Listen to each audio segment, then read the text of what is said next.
Hello everyone, welcome into our latest live broadcast. Today it is the 7th of November, it's Friday, 2025. I'm CareyHolzman, and today we're going to review a new mini PC from AceMagic. What's interesting is this new mini PC is using some older technology that brings its price down less than half of what it was when the chip first came out. So this is an 11900, just a spoiler alert.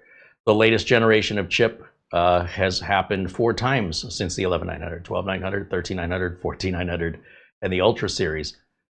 So why are they doing it? Well, because these chips are inexpensive. This was a flagship chip. This would have been an $800 to $1,000 computer just 4 years ago. And yet the difference in these chips the last 4 generations has been very minor. And as a result, you can get a really fast, high-end computer for basically a budget price. It's a little bit more than budget. It puts it more, I suppose, on the lower side of mid-range. But performance-wise, this was a flagship processor. And it's brand new, even though its design is 4 years old. So we're going to get into that and see if it's worthy of considering with the new AceMagic M1 mini PC. As a reminder, I haven't really done any research on this. I really don't know what it's like until we get it out of the box here, which is all completely sealed. And AceMagic did send this to us. There's no compensation, there's no contracts. It's just, if you want to send it to me, I'll review it the way I do my reviews. They have no control over the review. This is live, unscripted, and unedited. As a computer technician for nearly 35 years now, there's certain expectations I have with regards to what I would sell a customer or what I would steer a customer away from. And that all starts with me evaluating a product. I don't turn my customers into guinea pigs. And if I did, I probably wouldn't have been in business as long as I have. So I'm still in business now, by the way. So apparently that's working for me. In the meantime, let me say hello to everybody. Hope you're having a great Friday. We reached the end of the week here, and we have some exciting shows coming up next week as well. I'll tell you about later. Dustin Fuller joins us and says hello. There's Jonathan Fells in the chat room saying hello. John Williams and Marsman50. Marsman50 says happy Veterans Day. Oh, is it Veterans Day? Shame on me. I thought that was in a different month. My bad. Yeah, if all of you veterans out there are watching, or those of you who are veterans watching, happy Veterans Day. Thank you for your service. It's embarrassing for me to not know it was Veterans Day. Thank you for that, Marsman50. Eddie Casanova says hello, and Mark Gaines from Northern Ireland joining us. Luke Greenia says hello, as does Chris Johnson. David Graham and 3D Everything, the Brian Weber, as well as Ben Laird in Scotland. Our good friend Buster, Peter Laycock, joins us from Scotland. Sends an Amazon gift card in lieu of Super Chat, as always. Thank you, Buster. We hope you're doing well. Tony Aindow says hello.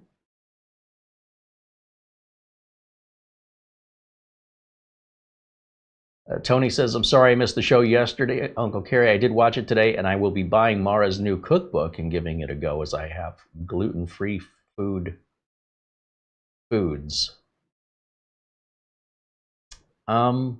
I'm not sure how much of that of Mara's cookbook covers gluten-free. It's mostly no low carb, no sugar, but maybe gluten's related to that. I'd have to ask her. Let's see. Getting back over to the chat, our friend Buster says, hello everybody from Bonnie, Scotland, where the temperature in Edinburgh right now, 52 degrees Fahrenheit or 11.1 degrees Celsius. Good to see you, Buster. Remember, it's nighttime over there right now, so their temperatures, I'm sure, have dropped since the afternoon. So that's his current temp at probably 8 or 9 o'clock at night there in Scotland. It's 1 o'clock in the afternoon here in Phoenix. It's 12 p.m. Pacific time. It is 3 p.m. Eastern time. So the fun thing about a worldwide broadcast is we have viewers from Brazil and Australia and the UK and all the different time zones.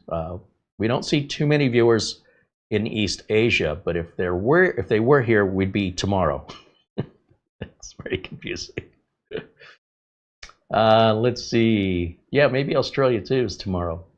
Andy says hello. There's Andy W6AD joining us, as well as Dave Leonard, David Herzog, Thomas MacT, and Paul Connolly, Jimmy Gray, Dave Heyman, Classified YYZ joins us in the chat, says hello. Richard DeFries. As a reminder, if you're new here, if you're just stumbling on the channel, our chat room is open to everybody. So we really appreciate the interactivity between myself and the viewers, as well as the viewers with themselves here in our live chat room. If you're not popping into the chat room and at least saying hello, you're missing a big advantage to what this show has to offer that you're not going to find pretty much anywhere else on YouTube or on television or radio. Usually these are things that you sit passively and you are talked to. But here you get to converse and chat back. I didn't say talk back. We want you to be kind. We want you to be nice. That's it. Not smart. That's not important. Old or young, age, religion, ethnicity, none of that matters. Just be kind.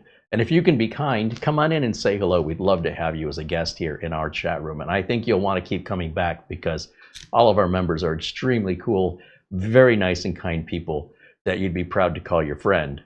And speaking of which, there's our friend Rick Lakes joining us and saying hello. John Schaefer says hello. And you'll notice Doman 2000, I try to shout out everybody's name here in the beginning of the show to make you all feel that you've been seen and you are welcome as my guest. There's John Lewis joining us from Brazil, and welcome in. Dazzle555. Howie J says hello. And Mark Baggett says hello. Maria Verwej says hello from the Netherlands. You know, we have a surprising number of people that watch us from the Netherlands, which I think is amazing. In fact, the fact that people watch me at all is pretty amazing. All right, so today the AceMagic. This is the Mini M1. It's been a while since we had anything from AceMagic here. I suppose technically it's called the Matrix Mini M1. Let me go over to AceMagic's website. Let's take a look at what this is exactly in this box. Your guess is as good as mine. So I'm gonna look in our video notes below today's video where Mara, our channel administrator, has put together our thumbnail and our video notes for today's show. And I should be able to share this screen with that button right there. There it is. Okay, so this is the acemagic.com website up here, as you can see, the official website of AceMagic. And I have clicked on that. Now, how do I get out of it? Is there an X? There we go. The AceMagic M1 Intel Core i9-11900H. So the H is the low power mobile version of the 11900 desktop chip you might be familiar with. $400. Are you kidding me? Do you know how much the CPU is like on the desktop? You know what? Let me just take a quick look. Let's go over to Amazon. I just am curious, how much is an 11900 CPU? Just a regular desktop CPU. That's a K, just a regular 11900 right here. Okay, so if you wanted to build this as a desktop, now granted, these are not the same processor. We have the mobile version of the processor of the same model. But $399.99 is the cost if you want to buy just the CPU, plus you're gonna have to buy a motherboard, RAM, storage, case, power supply, potentially Wi-Fi, Bluetooth, sound card, keyboard, mouse, speakers, right? Oh, actually, this isn't a laptop, so never mind. You still have to get the keyboard, mouse, and speakers. But it does have Wi-Fi and Bluetooth in this mini PC. So let me jump back over here, because it doesn't make any sense, does it? You can get a whole computer for the price of just the CPU. But again, it's a mobile CPU versus a desktop CPU. But still. What else does it come with at $399? It can't be much. 32 gigs of RAM. Oh, and a terabyte SSD. Oh, that's actually really, really good. That's better than I thought it was going to be. So now the question is, wait a minute. I've never seen AceMagic offer bare bone units. When did they start doing this? Right now, RAM and storage are really expensive because AI companies are buying it all up. Remember the whole crypto mining thing, buying up video cards? Well, that's all done with, right? And now you can get video cards, but now AI companies are buying up all the RAM and storage, and prices are going up and up and up, and that's causing these mini computers to cost more and more. So a bare bone unit means you're going to put in your own RAM and you're going to provide your own storage and your own operating system. How much does it reduce the price? Are you kidding me? Seriously? Seriously? Wow. Okay, well, good to know. Good email. Ellen Mara tells us we have email. All right, well, let's go through some of the specs here because that price seems unbelievable. Mini PC Matrix M1. A little bit about the CPU. 3 4K displays, so we're going to go out through 1 HDMI, 1 DisplayPort, and 1 Type-C, all supporting 4K at 60 Hertz. Wi-Fi 6, Bluetooth 5.2. Now, the unit we have, if you order it with RAM and storage, and of course the operating system, which would be the not bare bones version, then you're going to get a Generation 3x4, that makes sense, NVMe drive, that's 1 terabyte, 32 gigs of DDR4 3200 megahertz, that make that, yeah, and Windows 11 Pro. A little bit more about the CPU and its performance. And it looks like we've got 2 NVMe slots, 2 RAM slots, and probably under one of these would be a Wi-Fi slot, so you can upgrade everything. Good to know. And let's see. True quiet high performance, dual exhaust, 128 millimeters by 128 millimeters and 41 millimeters tall. Apparently it comes with a VESA bracket if you want to mount it behind your monitor or under a desk or against a wall. It does support Ubuntu, Linux, and if you were to do the bare bones one, that may be ideal for somebody like that to provide your own storage and RAM and OS and throw Linux on there. Here's our ports. We have a Type-C, a couple USB Type-A's, audio and power. HDMI, DisplayPort. This is 2.5 gig LAN. Yeah, 2.5 gig LAN. And 4 more USB Type-A's. And then this is your power, your DC power barrel style power connector. In the box, we should have a power adapter with a power cord. We've got some screws for the VESA mounting bracket, which is here. These two things go together. An HDMI cable, which is really short. I never use these because they're so short, but if you were going to mount this behind your monitor, you don't want a 6-foot cable going 8 inches, right? You're going to have a lot of extra cable. So this is ideal if you're going to mount the mini PC behind the monitor. So I would say the screws, the bracket, and the HDMI cable kind of all go together. If you're not going to use one, you probably aren't going to use the other two. I always keep them in the box in case I change my mind and want to move the computer around. Of course, you get a user manual, and we get down into the more of the specifications here. Scrolling. Okay, so pretty much everything we already said. I am a little bit skeptical of the reviews on a manufacturer's website, but let's see what's going on over at Amazon. So here's the same thing over at Amazon. It says it's $800. That's a pretty big price discrepancy. I think this is the same price on Amazon if I were signed in. I'm not sure.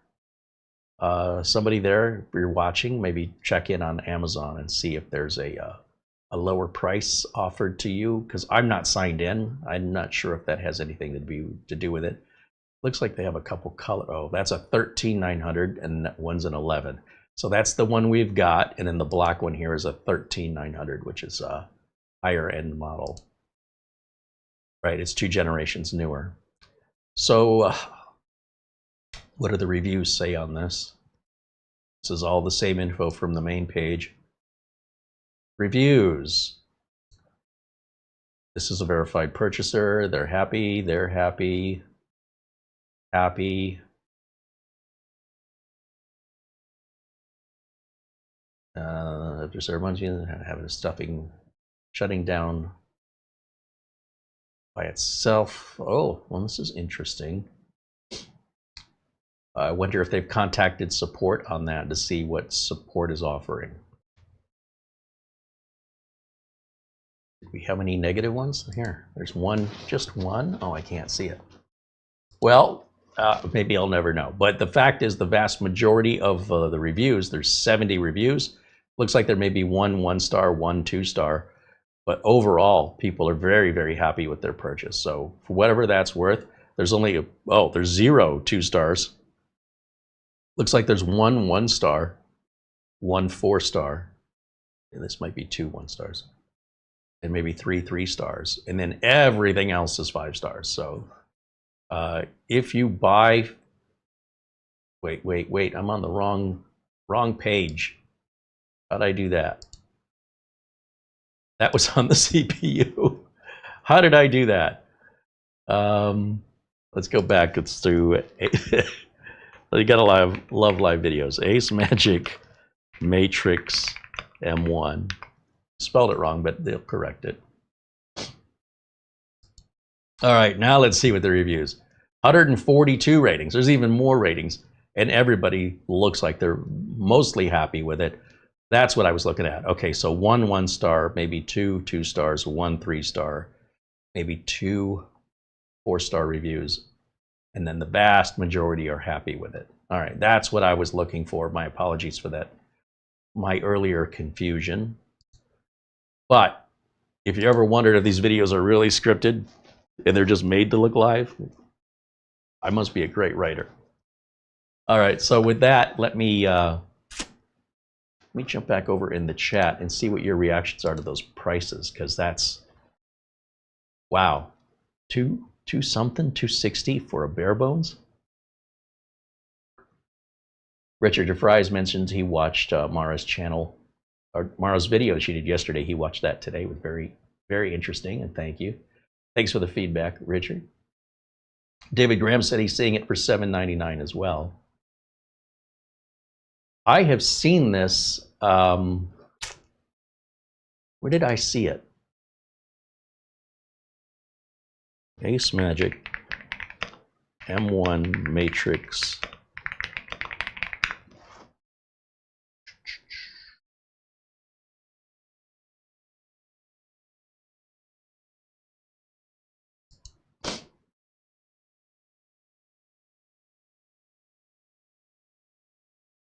It's saying it should be selling for $3.99 to $5.99. So I definitely wouldn't be buying it from Amazon. Let me go back over to Amazon real quick. Something doesn't seem right here. Are there other places to buy it from? In the chat, they mentioned it's coming from a third-party seller. What if we visit the AceMagic store?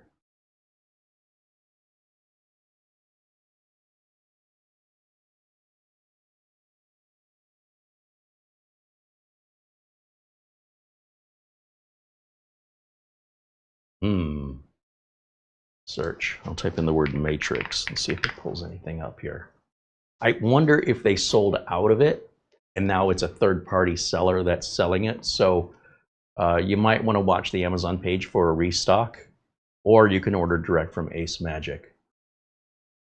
That's always going to be the case when we go live. You know, it's always going to be the everything looked good yesterday. You know, when I'm looking at the make sure the links work.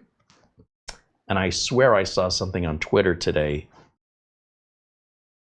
Let me just, this is bugging me, and I got to check email anyway, so let's do that real quick. I swear I saw something on Twitter. They just happened to mention this today at like Hot Hardware or something like that. Let me see.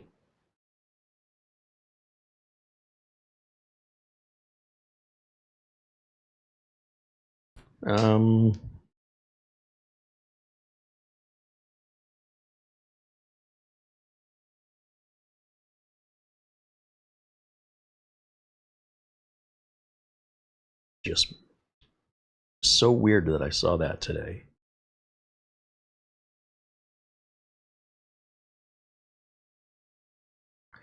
Here, it's at Windows Central. Amazon just dropped limited time discount codes on 2 mini PCs. An early Black Friday win. Is there a coupon code we've got to use? Is that why? For a limited time. Oh, let me bring this up to the camera. Did you have news for me, Mara? You have? No? I got to check the email. Do you know anything about this coupon code? I do not. Well, I'm holding it in front of the screen so you can add it. There's two there. One's from Cam Rui and the other is AceMagic and RJVJ6JLU. That's a lot of J's. And that was listed at windowscentral.com. Gotcha. If people want to read the article. Cool. So your recipe book, that's not about gluten-free, is it? Or does it happen to be? Yeah, so let me explain a little bit about that. We'll get a little closer so the microphone can hear you. In the meantime, let me take a look at the email. Oh, Brian Weber sent an Amazon gift card. Thank you so much, Brian. He says, I hope you enjoy this gift card from the Brian Weber. Right on. Thank you so much for supporting us here, Brian, as well as our friend Mark Gaines, also with an Amazon gift card. Thank you for the gift card. Hope sorting out the Windows Optimizer. It's working great. We'll have some more updates to the Windows Optimizer. Come around. And then we've got some feedback here on the Optimizer. Appreciate the feedback. I'll look through that later. And of course, our friend Buster, as I previously mentioned, sends us a Amazon gift card in lieu of a super chat here on YouTube, because YouTube will take 30% of your super chats and then make us wait 30 to 60 days to get it. So we appreciate it even if you send them. Don't get me wrong. But it's even better if we get it right away without the 30% removed. And that's what Amazon does with their gift cards. And we're spending it at Amazon anyway. All right, so thank you to each and every one of you. And you were saying? Yeah, I just wanted to provide a little clarity, just a 10-second change of subject. So with the flour, while I was tested for celiac, I'm not celiac, but I am gluten intolerant. So I tend to stay away from gluten. With this flour, though, there is a gluten component because it's based on wheat flour. However, I have never, ever in the year and a half that I've been testing all of the products and the flour, I've ever had an issue. So that doesn't mean you won't. I mean, I don't know, everybody's different, but just keep that in mind. There is a gluten component, but it's based on the protein in wheat, not actually wheat. So again, just keep that in mind. And with all of the recipes, you can swap them out for anything else that you might prefer. Reach out to me and I'll help you put it together. Like I said, I've been testing all this stuff for darn near 30 years. So I've got a lot of history with working with various products. And you're still alive, so it must be working. And I am still alive. Look at that. I'm not a ghost. Yeah. Yeah, floating around.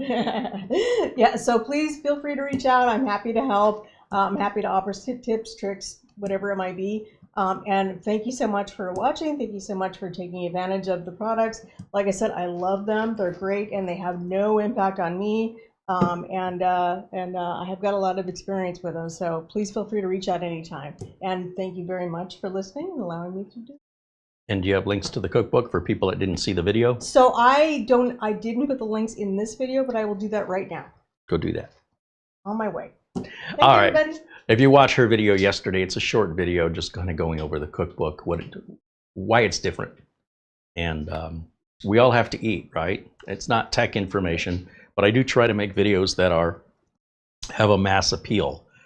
And you know, she put a lot of time and effort into this cookbook. It's a lot of work. So we just want to make sure people are aware of it. It's not a high pressure sales tactic. You got to eat anyway. If you're struggling with things like wanting to lose weight or be on a keto diet or fighting with diabetes or high blood sugar, this is the cookbook you've been looking for. And if you don't have any of those problems, just wait. All right. In the meantime, Dennis here in the chat says that CPU is no dog. That's my point. It's not like we're buying old obsolete hardware, but those are prices that might suggest otherwise. Like we've talked about going to recycling centers and looking on eBay or Facebook Marketplace, and you'd be hard pressed to find a better deal than this brand new under warranty. Buster says the AceMagic Matrix Mini M1 is 499 pounds. With a voucher, it's $399 at Amazon UK. Yeah, so basically the same price. That's awesome. Thank you for the feedback, Buster. Michael Lavelle joins us and says hello. There's Dennis K., John Paul Bacon, all popping in and saying hello. Sean Skinner, welcome in. And I'm trying to see who else I've missed. So we have people popping in a little bit late, but better late than never. All right, let's do our unboxing. And we know what to expect in this box after looking at the website. The question will be is, how difficult or how easy is this? We can see you can change the RAM and you can change the storage. Is there a quick access panel, or do we have to take the whole thing apart? Do we need specialty screws or remove any rubber feet?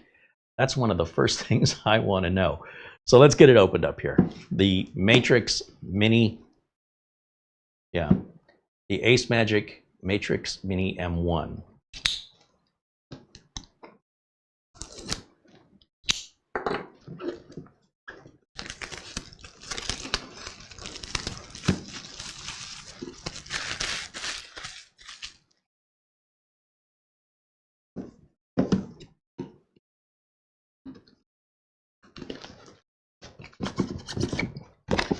Now, what's interesting to me on the back of this, and one of the reasons I didn't know what it was, is it gives us the model name and the amount of RAM and storage, but it doesn't tell us what CPU is in there.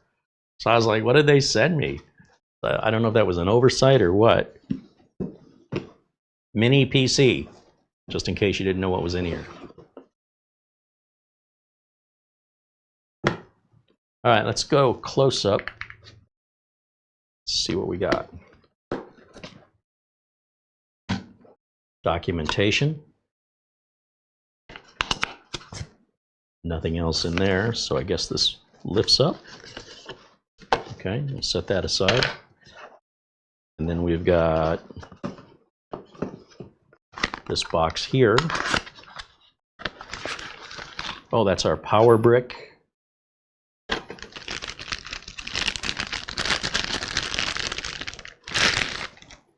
Oh, it's a pretty small power brick. And the wattage on this is what? Let me get my bigger, more magnifying glasses.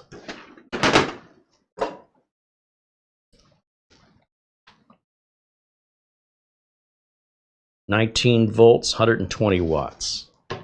And then we have this other box.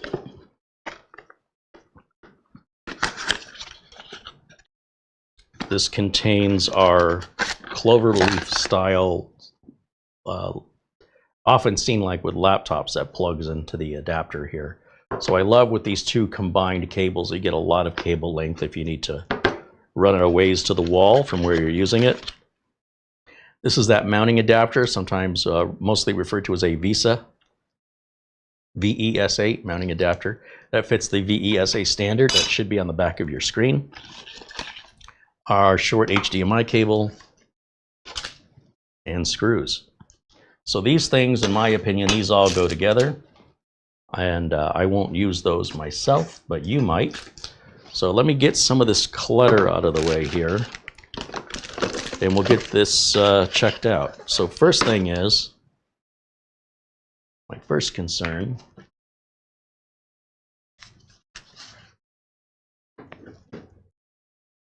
we're going to need to plug it in. I have spare cables and I don't need the documentation, so I'm going to get all this out of the way for right now.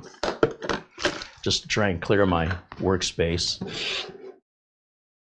As for the unit itself, let's see if we can figure out how this opens.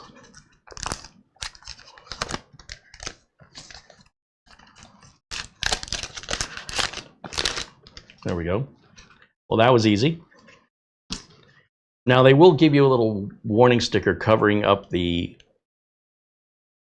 LAN jack here, because when you set this up, as I've advised you over and over and over for years, don't plug this in or any other new system into the internet until after you've gone through the setup, or it could take a long time to set this up as you're waiting for updates to download. It forces you into a Microsoft account whether you like it or not. So when you first get a computer, not just AceMagic, even if you built it yourself, the first power on while you're installing Windows, I strongly recommend you leave this disconnected. Don't hook it up to Wi-Fi. In fact, don't hook up anything but keyboard, mouse, and monitor. After you get to the desktop, then you want to plug it into the network, and you want to hook up your printer and other USB devices. Do it all one at a time. Just in case you have any issues, you'll know where to look. Now, with regards to how this opens, it does appear that maybe we have some screws under the feet, because we're going to have to get at it from the underside here. Let me see if I pull a foot up. Yeah, so unfortunately, this is not, I'm not a fan of this. They're using glue to stick these feet down.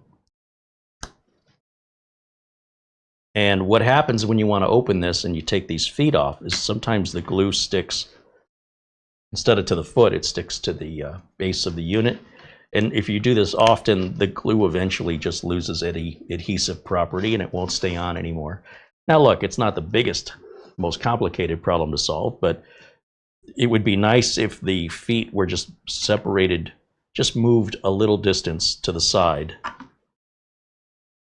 you know, so that you could have access to the screws without having to take the feet off. They don't give you any spare feet, so if you tear them or the glue comes off, you're on your own, or you're going to end up with a machine that wobbles like a like a bad chair or table leg. So let's see what kind of screw is in here. I want to first open this up, and I've got a little, here we go, jeweler's set of screwdrivers here, which I think are going to do the job. Let me move this over here as well. Just trying to have some space to work. And I'm definitely going to need my glasses for this one. These look like standard Phillips screws, but the screw is way down about here. So you're going to need a narrow screwdriver that can go that far down. I'm going to try my biggest one first out of this little kit. It won't reach. It's bottoming out. Let's try the next one down. I think that's the one.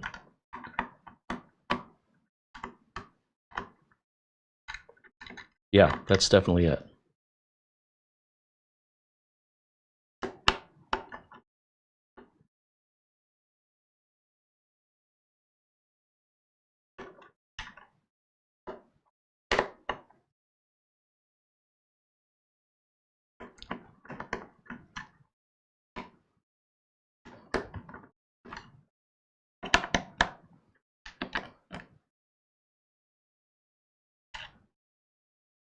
There's our little screw right there.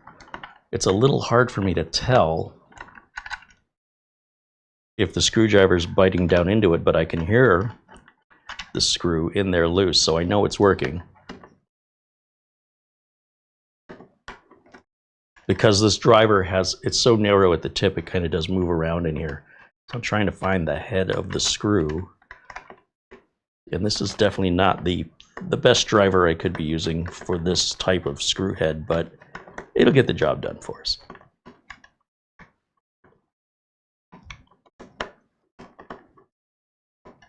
It's always going to be the last one. Always the last one that causes us trouble. Sometimes you just got to turn it upside down. And sometimes I just have to look right at it, stare it down. Is that helping? Let me try one other screwdriver. I don't know if this one, this is my standard JIS driver. Ooh. Well, it's definitely loose. I hear it moving, but it doesn't want to come out. Well, based on that, let's just see if we can separate these two halves. So if you look at the seam, and you see how it goes around like this, that suggests to me that this lid must come off. It must, right? If I say it must, it must. Isn't that how the world works? Oh, here we go. So yeah, I can definitely see the seam here. Something looks like we're getting blocked. Oh, it must have some clips. And I see that one screw I haven't removed yet. And I'm wondering if it's giving me grief. Oh, here we go. So far, so good. So you notice how that one corner doesn't want to come up. That's the one that I didn't get the screw completely out of. So maybe the reason it's not coming out is I haven't completely unscrewed it. Oh, well, that kind of saved my bacon, because guess what? We have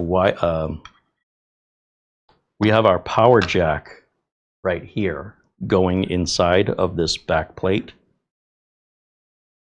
Unless I opened it backwards, because this is the bottom of the unit and the RAM should be on the front. So if I just open this backwards, maybe you're supposed to open it this way.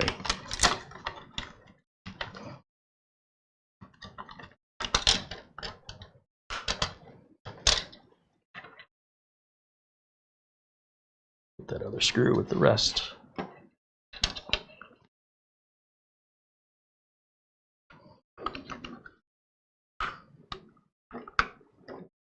I'm seeing if there's any other screws that might be holding the board in. This feels like they did it backwards.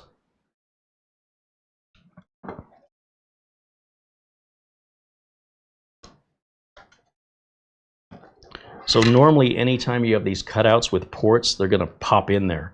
So this motherboard wouldn't come out straight without first pulling the plastic holes away from the ports. And I know this thing has Wi-Fi.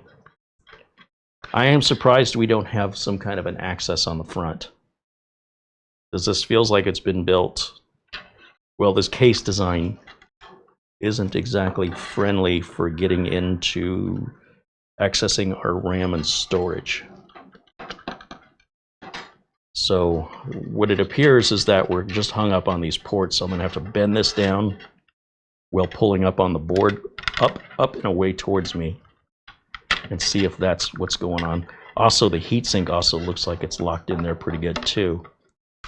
So that's a little bit nerve-wracking, but be gentle with it. And we may have some Wi-Fi antennas stuck here somewhere, because I haven't seen any yet. So we might be attached at both sides. There's our Wi-Fi antennas. This is our little power button. Okay, so you can see we are attached from the front and the back. That's not a great case design, but the motherboard, in all fairness, everything's accessible. There's our Wi-Fi card. Here is our NetTalk M.2 drive right here. And we have two 16 gig memory modules. So everything is easily accessible. And there's a metal plate. If you're wondering what are these screws up here, they're holding a metal plate down. And it looks like we have thermal tape that's lined up to go over this M.2. And they don't give you any other thermal tape, but there is an indentation. If you wanted to put a second M.2 over your NVMe, you definitely want to take advantage of this metal heatsink that they have screwed down to the plastic lid. The plastic lid is good because when you have a metal lid, look, they look fantastic. Don't get me wrong. It's just Wi-Fi has a hard time, Wi-Fi and Bluetooth, when you're behind a metal case. So putting the piece of metal here strictly for heatsink purposes is a great idea. But this is your whole system right here. Isn't that amazing?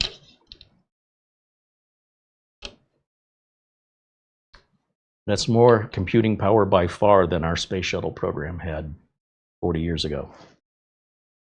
Has it been 50 years? Something like that. All right, so there's your CMOS battery. This connector is what's connecting the barrel connector. It's a very strange design. In most other cases, you would have basically one of these type of soldered on connectors over here rather than attaching it via an external connector. That's a strange choice. This wire is hooking up our CMOS battery right there. These are our two antennas for the Wi-Fi. Be very careful with this so you don't rip those. They're very, very easily broken. And we've got some ports up here for something I don't know, but you're not going to be putting in a 2.5-inch drive or anything else in here. Thank goodness. And then that's your CPU cooling fan. I don't recommend removing this. It's sealed, and I wouldn't want for you to have to ruin your cooling because you thought you could make it better. And then this cable here is powering this fan. And then this is your ventilation where the air, this fan is going to suck air in here and blow it out through here and through here. What it looks like, 2 ventilations. Unless it's drawing air in one and out the other. We'll have to turn it on and see. So overall, it's not the most difficult thing to open, but it's a little bit more difficult than I was expecting. I thought when I took this back off of it, I was going to see all of this. But now we know. All right, let me put my little power button back in. It's got 2 little holes on one side of it, which may be difficult for the camera to pick up. And those little holes are going to align with little pegs down here that are going to hold it in place inside of this plastic case. So we'll make sure we get that seated. And we want to make sure we don't loosen that up, because that's going to align with the little power button right here. That's our power button. Okay. Make sure my thermal tape is straight.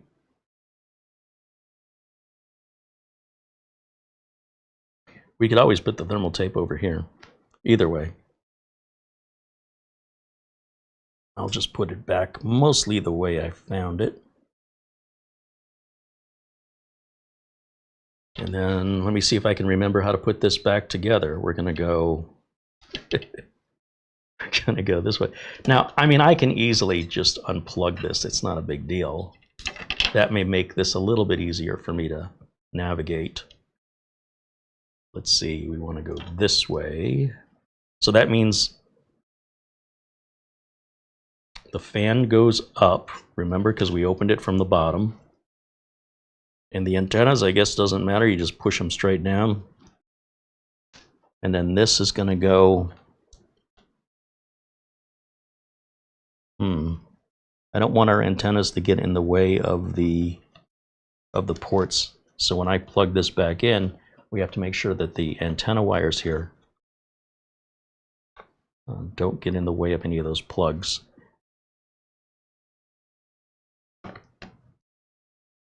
And once we have that lined up, we should be able to just sort of push it forward and pull these apart so the heatsink can go in. It's probably going to go in easier than it came out, since I'm now familiar with it when I wasn't before.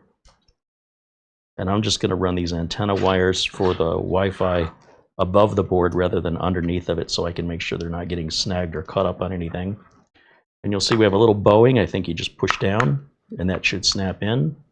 And then we'll check and make sure the button works and our ports are accessible from the front. I mean, it's not terrible. It's just different. And with regards to the power connector, it does look like maybe I needed to leave this attached, because it appears, I was thinking when I took it off, I could just simply separate these two and then reattach it for easier use. But it looks like this needs to go in this corner, and it's on the other side of the board. That's why you don't want to speed this along too quickly, because you might find out, oh, wait a minute, I forgot something, or I got to check something, snagged a cable, anything like that. So what I've learned is take out this side first, then lift up the side that's facing me here where all the Ethernet and all the ports are, and then pull it towards me, like so. And then that's our connector down here. So yeah, there's no way for us to get to that other than to have it removed. And this plug only goes in one way, so you don't have to worry about getting it backwards. So we'll plug that in. All right, lesson learned. I see what I did. So practice makes perfect. We'll raise those wires up, align our ports, start to seat this down. I don't want those wires for the antennas rather snagged. I don't want this wire snagged. We'll push down, make sure we're connected here, lined up here. That locks down. Button's working. Nothing worse than having the button get moved and then it won't turn on. And then the other thing I want to be cautious of with these antenna wires is we want to make sure that they're not going to interfere with the mounting hole for the screw here. I don't want to run a screw through them. So if we just simply move them aside, we should be okay.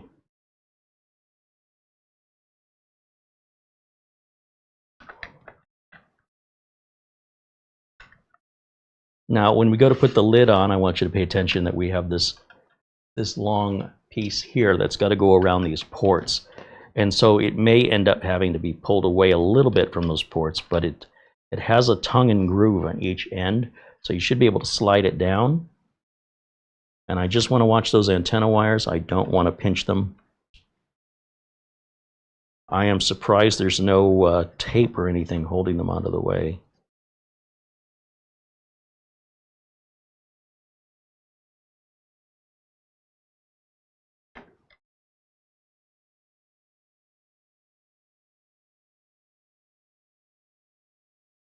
Not that I couldn't grab a little piece of tape and just tape it up right where my finger is there, just to keep those wires from potentially getting in the way. Or I can just kind of watch them as I put this back on, just to ensure I'm not pinching on them. Because then it's probably going to have an effect on how good your Wi-Fi signal is.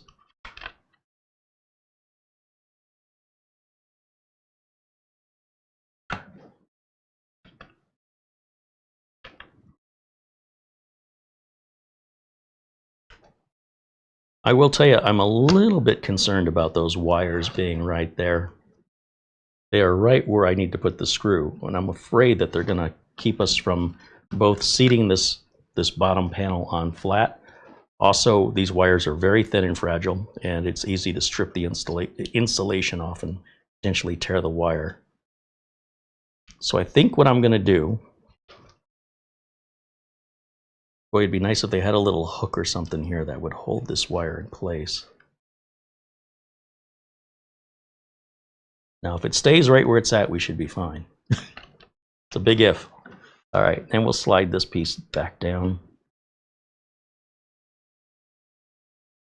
Whoops.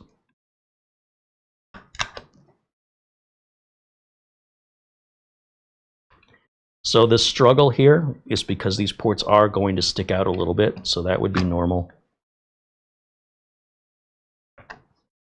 And we're just going to very carefully and gently set that in. And you should hear it lock in. And then we're ready to put the screws back into it. Let me try this bigger driver here to see if that's any easier for me. Oh, that's much easier. This is the standard GIS, or Japanese Industrial Standard driver number 1 Phillips that I use for oftentimes installing those little tiny M.2 screws on motherboards.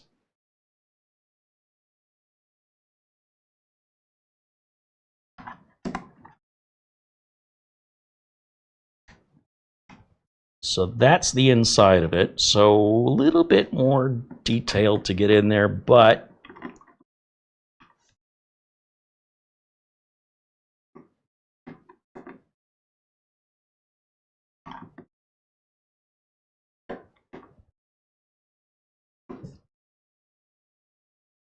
did I already go in there? Which one am I missing?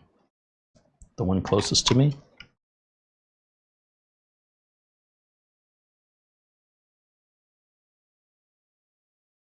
That makes sense. And don't over tighten. This is a plastic case, so you don't want to crack it. Once the screws feel pretty snug, don't over tighten them. And then we can take the rubber feet and just put them back on. Those did come off nice and clean though, I will say. But over and over, if you keep opening this up, if you're one of those people, you're going to have issues with your feet sticking or tearing. So that's why I would prefer if the screws or the feet were just moved a little bit away. But we're back together. You know, again, you always want to make sure all your ports are visible, that we're not any loose wires or anything going through there. And you can usually tell by how it goes together if there's a screw blocking it, because it'll make it harder to put together than it should be. So with that, let's fire it up and see what she does. So, power cable, and I need an HDMI cable over to the streamer. Remember, we're not going to plug it into the network. I will need a keyboard and a mouse, so I'll grab that from over here,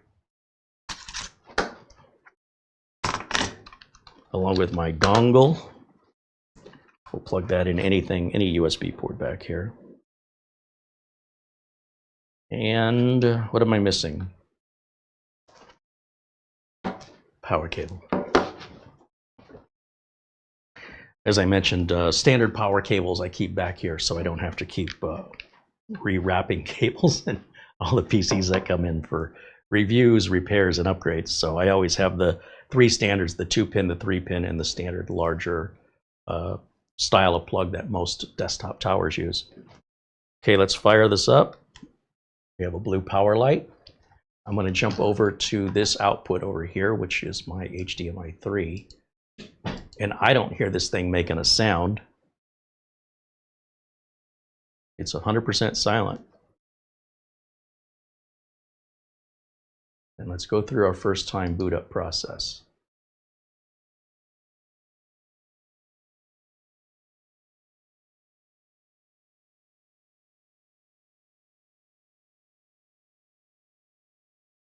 Everything is live and in real time, so you have an idea of how long things take. And yeah, this thing is 100% silent. Okay, there's my mouse. Continue in English. United States. US keyboard, no other language keyboard. Let's not connect to the internet and accept the license agreement. Username, we'll just call this AceMagic, I guess. Why not? No password.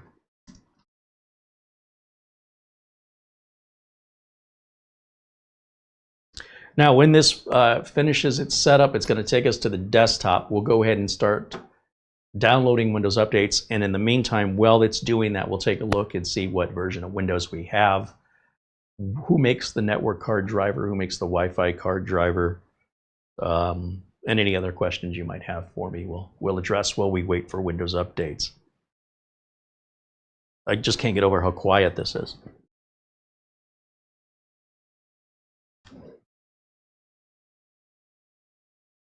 There's definitely heat coming off the heatsink, so the fan is turning. It just must not be having to cool much just yet.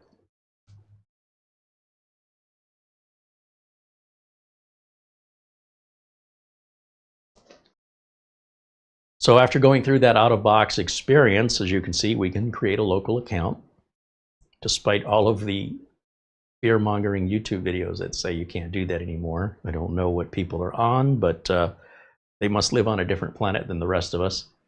And then, let's see, almost there. Here we go. So we're at our desktop, and it looks like in 4K, which is a little difficult for me to read. So before I do anything else, let's go ahead and change that down to 1080.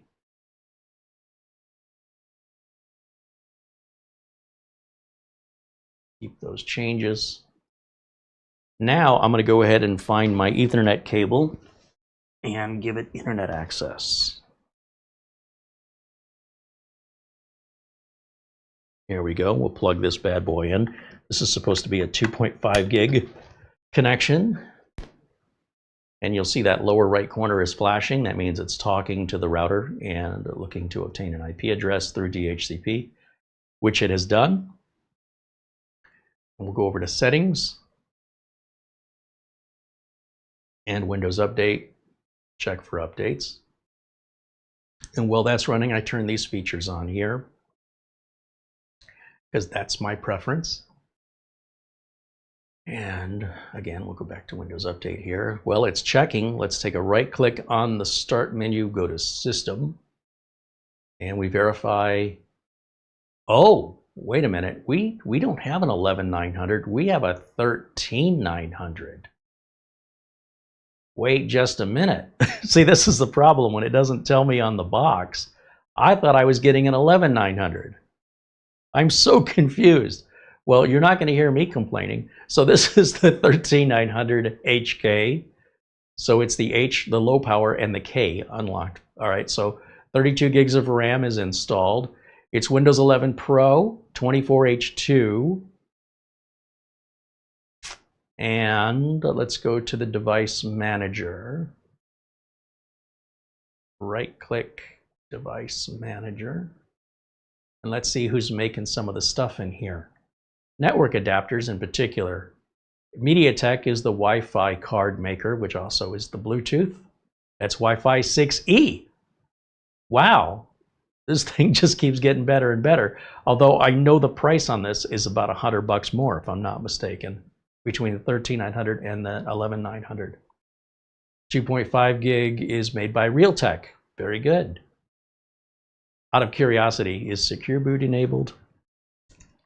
Let's type in MS info. Here we go, system information. Look for Secure Boot. No, Secure Boot is off, but we can easily turn that on. It's got us in Pacific Standard Time. That ain't right. Let's right click and change our date and time. This can really screw up your Windows updates and browsing if your clock is off. So we want to just go ahead and, I don't know why I can't set the time zone automatically. I'll just pick Arizona, it's fine.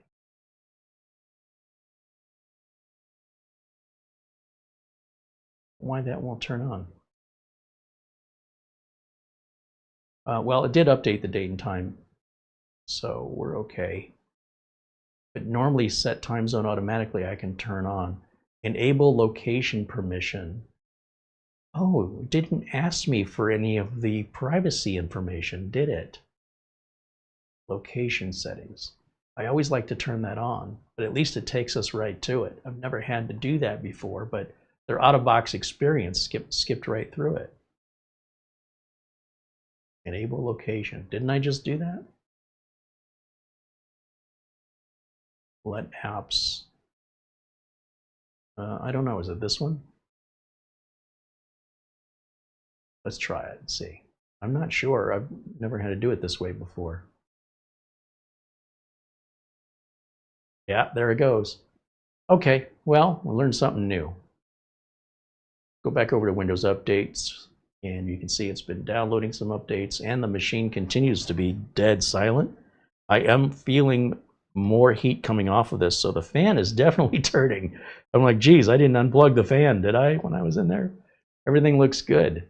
So we're going to let that run. Let me just make sure the screen doesn't go to sleep on us real quick. So we'll edit our power plan, and we'll change this to about 2 hours.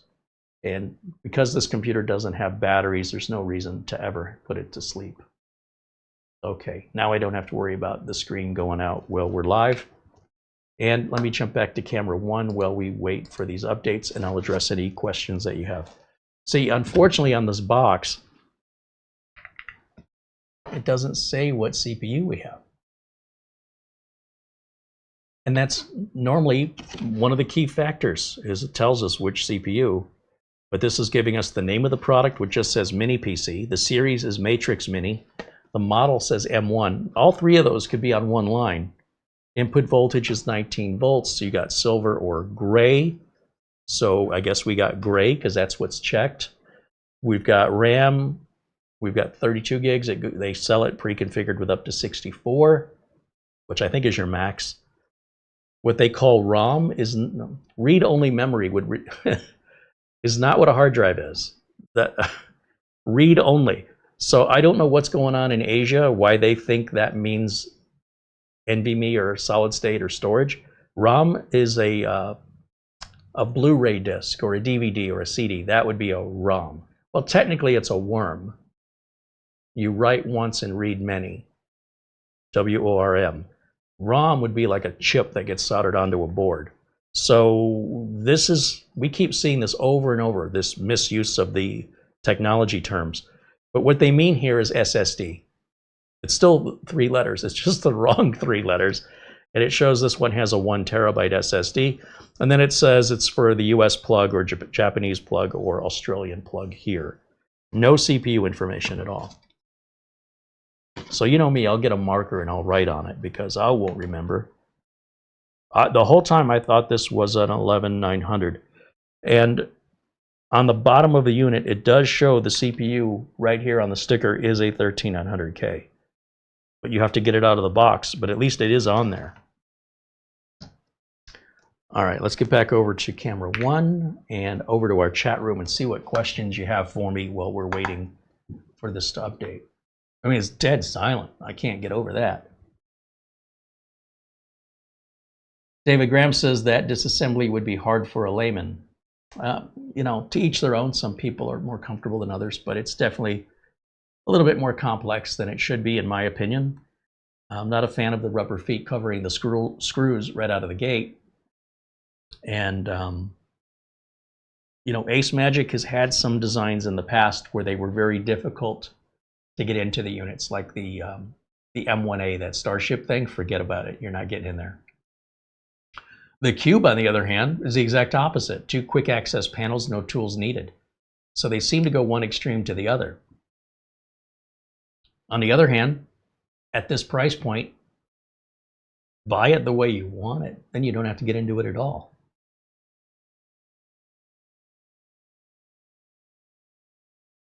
Terrell Cochran says, I forgot to disconnect my network cable when I redid my computer, and even using Rufus, it forces a Microsoft. That is true, yes.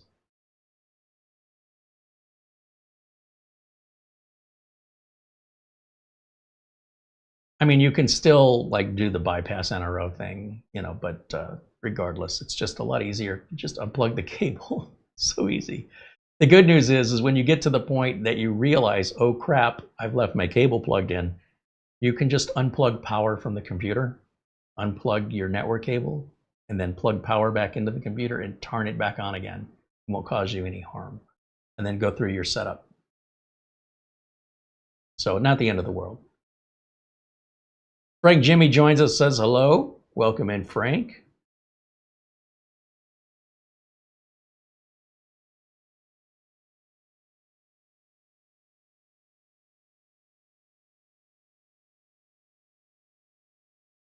Brian Weber says he likes the taskbar on the left side. Yeah, well, you know, it's sort of like, who's your favorite James Bond? Probably the first one you saw. If you're older, you probably like Sean Connery. If you're my age, you like Roger Moore. If you're younger, you might prefer Pierce Brosnan or Timothy Dalton. Just FYI, I fixed all the links. That was really confusing because they were supposed to send us the. Obviously, it's not. So I fixed all the links. Oh, they were supposed to send us the 1100. Well, it didn't help that nothing on the box. Yes. There's an oversight there we want to make them aware of. Yeah. Boy, the top of this unit gets really warm. Really? Well, it's not hot. It's just warm. You want to feel it? It's not. Yeah. Really? Eh. Maybe it's just me. Maybe it's just you. Was that all you came down to tell me? You got the links fixed? Yeah, I got the links. All right, thank you.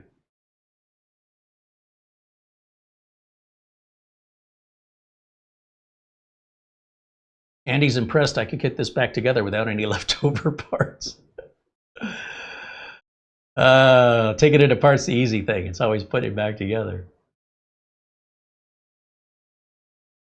Thomas says he's never heard of the M.2 brand. Yeah, it's quite often we see these brands from the lesser known brand names of PC manufacturers, AceMagic, Camrui, Wowie, Paladin, that are using what may be more familiar brands to them in East Asia that we don't have here in the United States. Like, you're not going to go on Amazon and buy one of these NVMe drives. Given that, it is supposedly Gen 3, so we're going to check everything out now, because I was looking at all the specs on the 11900 earlier. I would think this one would be Gen 4 if it's a 13, though, so we can check that. So let me grab my utilities flash drive. I can at least run Crystal Disk Info while the updates are running. If we run a benchmark, it's not going to be accurate since the drive is being used to download and install updates. We need 100% of the drive's attention for an accurate benchmark. But let me jump back over here right quick. And let me go full screen on my side. Okay. Here. And you know, we're going to start using the new Uncle Carey's Windows 11 optimizer. Let's copy that over. And I'll put VLC on this. Copy that over. We can take a look at CPU-Z, so we'll copy that over. Then under PC testing software, we want Crystal Disk Info. This should be the latest version. And Crystal Disk Mark. These are both, in fact, everything you see here is a portable piece of software except VLC. And that's just a media player, so when the customer wants to play any video or audio, it's not going to use Microsoft Media Player and spy on you and all the other nonsense of pop-ups that come up. If we want to, we can even copy Cinebench over here, which is a pretty big app. And again, we have a portable version and hardware info version 3832, which monitors temps. So that puts all of our tools on the desktop, which means it should be clear for me to now go ahead and unplug my flash drive and put it back in the drawer. And let's start with Crystal Disk Info. What can it tell us about the drive? This thing's responsive. I mean, I'm clicking on things and it's popping. All right, this doesn't tell us anything other than it's a 1 terabyte drive. I know the 1T stands for 1 terabyte and it's represented in the storage capacity here. And let's see, we are PCIe Gen 3 on the motherboard, but Gen 4, hold on, this doesn't tell us the motherboard. This tells us what the drive is capable of versus what's. So this drive is the M.2 drive. You see how it says current mode and supported mode. So what that means, now that I've learned this the hard way, so that number that says supported mode, the number on the right, the PCIe 4, that's telling us the M.2 drive is a Gen 4 drive. But it says on the left side, current mode. That's telling you what speed it's running at. So it's running at Gen 3. For some reason, this motherboard is running at Gen 3, which I don't understand. And I'm curious on this model if that's correct. On the 11900, I understand, but on the 13900, why wouldn't that be Gen 4? Let me jump back over here. Let's go to the Amazon page. Well, no, let's go to the AceMagic page.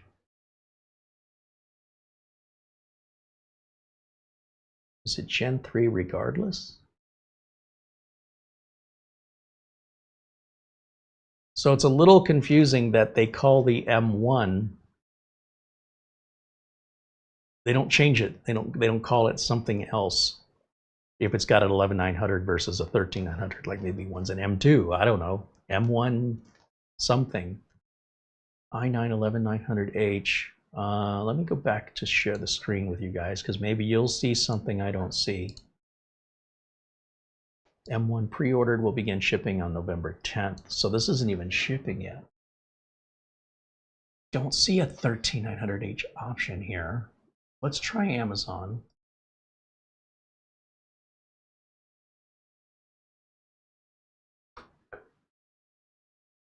Because I know I saw it here.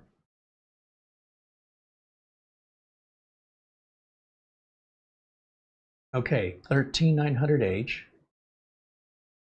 32 gig. This is what they sent us here. And does it say what generation the NVMe is in these specs? A lot of times manufacturers leave it out.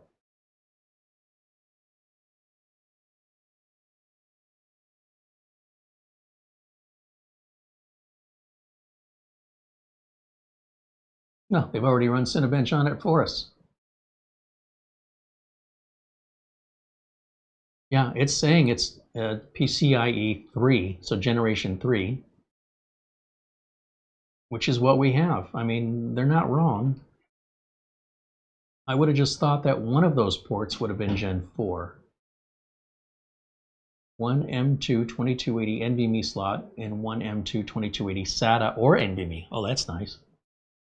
If you want to go slower, you can go SATA. I don't know which one's which, though.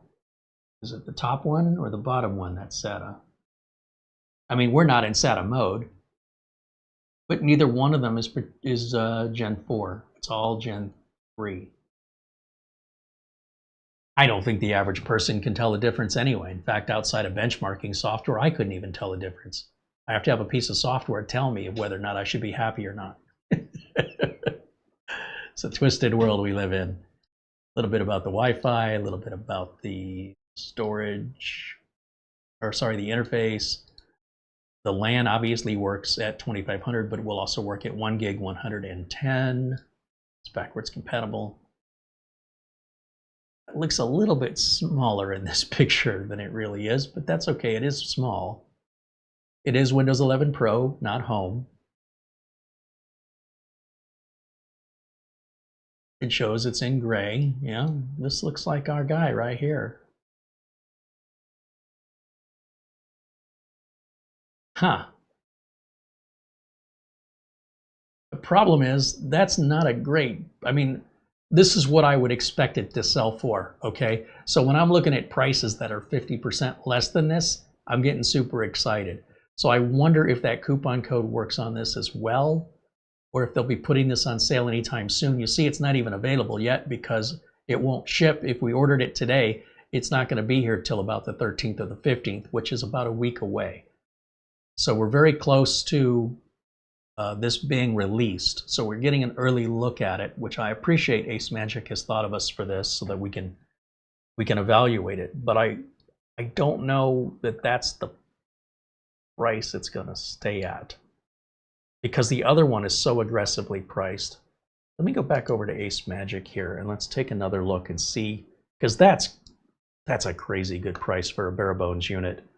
And even with 32 gig and 1 terabyte, it's not worth a $500 difference just to go up 2 generations on the CPU, with everything else essentially being the same outside of the color. So something's not right here, but it may be because it's not available yet. Like it's not for sale yet officially. They're pre-ordering it. It's a 2-year warranty, but I think that's good to know, with 30-day money back, and you can pay with PayPal if you want to order direct from AceMagic.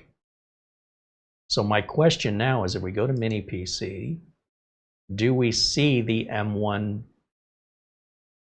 By the way, Mara loves the tank. She's using that upstairs.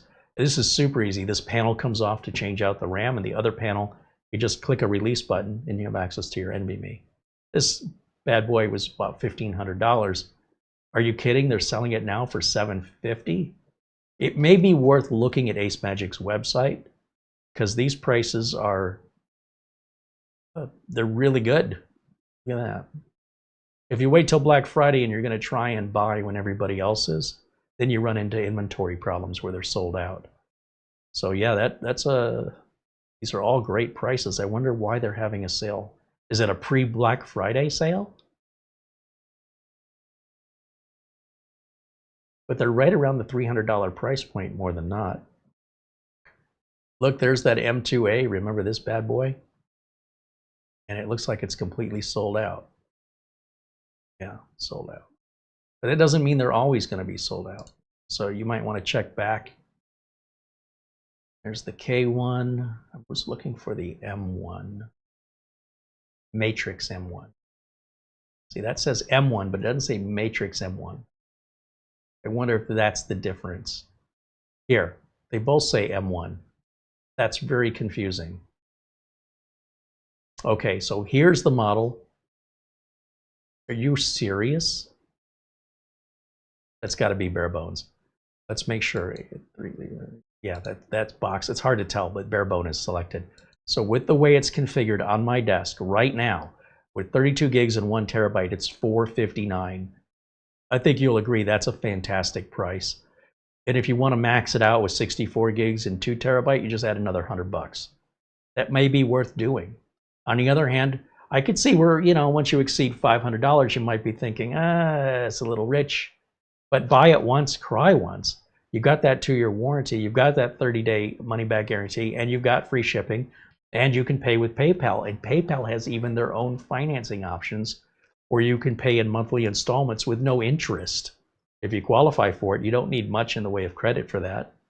And you have PayPal's guarantee. If you feel like something's gone sideways and customer service isn't helpful, you have another customer service to deal with in a worst case scenario. Like, I'm just painting, like, what would be the worst that could happen, right? So you got coverage multiple ways. So you got AceMagic's coverage, and if they let you down, you've got PayPal's coverage, plus the convenience of making payments through PayPal's system, which is not as, the credit requirements for the easy installments is much, much lower than like traditional credit. And as long as you make your payments on time, there's no interest or fees, and it makes it much more attainable. But yeah, look at that. If you want to put your own RAM in storage and your own operating system on it, you're only at $329. And that is the color we have here. So it looks like it's only in one color. So we were looking at the wrong page. This is what happens when we go live and we have a little miscommunication. But one of the things you'll see many PC manufacturers and laptop manufacturers do is fail to mention the generation of the performance of the drive. And that lack of data is usually for a reason, because they don't want to boast that it's Gen 3, right? That's nothing to boast about. That's kind of the minimum. But it could be worse, could be SATA. Now, if you compare that, we're looking at 14 cores versus 8, 16 threads versus 20 between the 11900 and 13900. Slightly faster turbo, same amount of cache. They're very similar chips. You see the HK version is a little faster than the regular H version. And when we look at the multi-core performance, which I don't know what they're using to measure this with, we see a score of 12128 on the 11900H and 15073. So it's about a 20% difference. A little bit about their cooling. Oh, those are both outputs, and the input does come in from the bottom. Good. Okay, that answers that.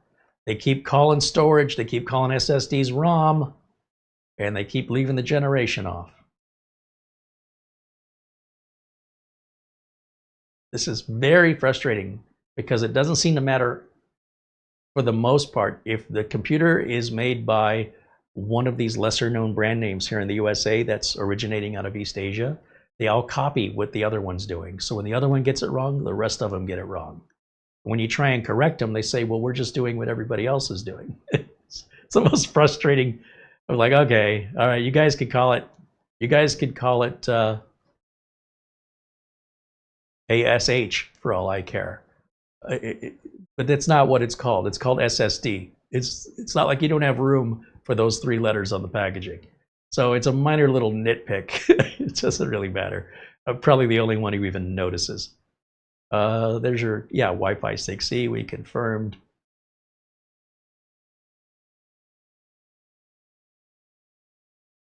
All right, very good. Now, we know what we've got in front of us. This is the Carey way, you know, put it in front of me, I'll figure it out. Sometimes they make my job easier by including the information on the box. Let me just check on our updates. I see if it's done yet. No, it's still working. We're going to let this just finish updating. We'll restart, and then we'll go ahead and run our crystal disk mark on it. In the meantime, let me get back over to the chat and see what's on your mind.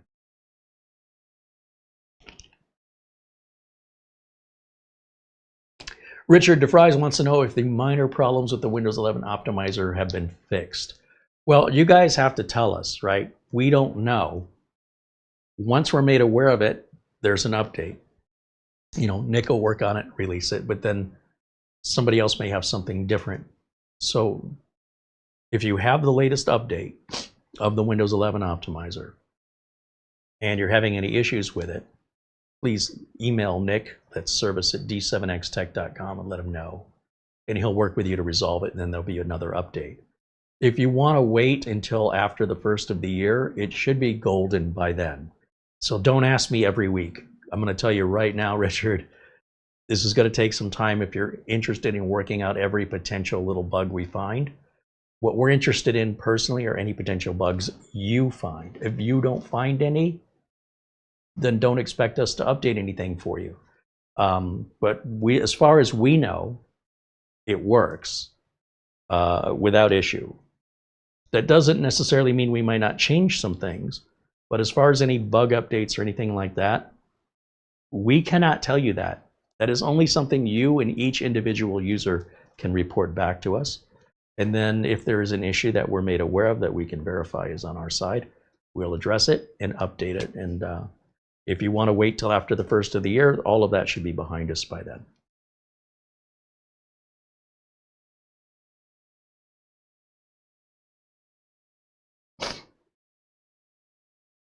John Paul Bacon mentions with the PayPal payment, you can also split your payment over multiple credit cards if you wanted to split that up. I didn't know that. That's good to know.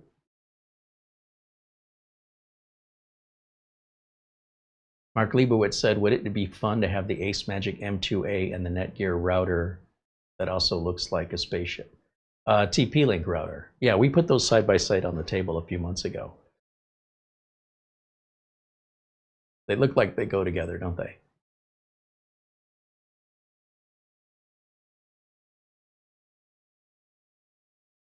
John Paul Bacon says a Gen 4x4 NVMe M.2 and a Gen 3 slot won't hamper your performance. Well, then why does Gen 4 exist? That doesn't even make any sense to me there. I'm going to disagree respectfully. Generation 4 is twice as fast as Generation 3. That doesn't mean the drive is, but the technology is. Now, whether or not anybody notices depends on what they do with their computer. It very well could hamper their performance under certain use case scenarios that are not common. But if you're saying, like, if you're the average user, you can't tell the difference, then I agree with you. But there's a reason Generation 4 exists. And there's also a Generation 5. And each generation doubles the maximum transfer speed. That doesn't mean the drives themselves do.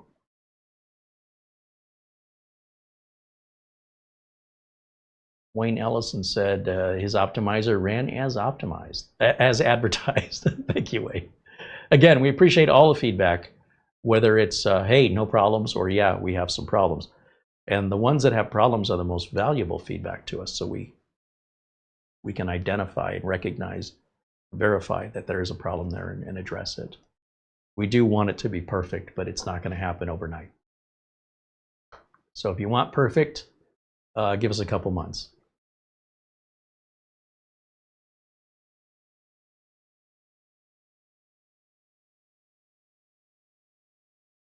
Mark Leibowitz said, AceMagic, the answer to the boring mini PC. Well, I'd say for the price, right? Because there's nothing about this that stands out.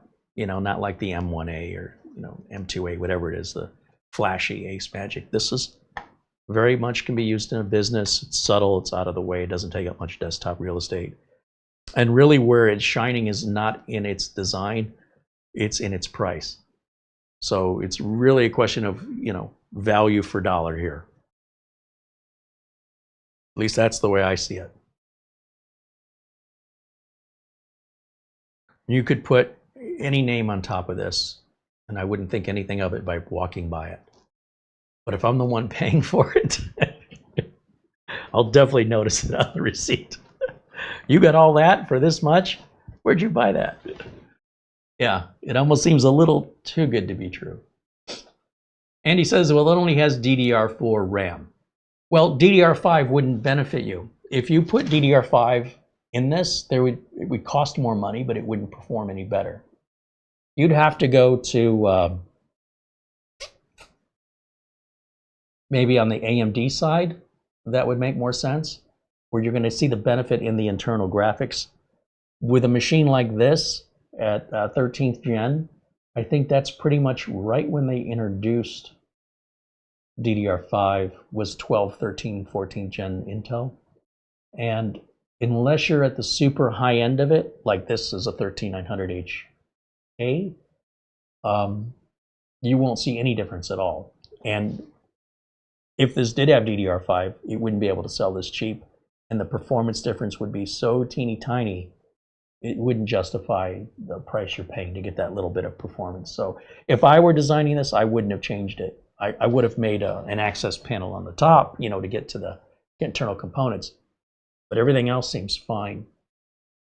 I also wouldn't have the rubber feet covering up the screws. So there's 2 suggestions for improvement. And there's no USB 4 on this either. It's all going to be USB 3.1, 3.2. And it will support up to 3 monitors at 4K 60 Hertz at the same time.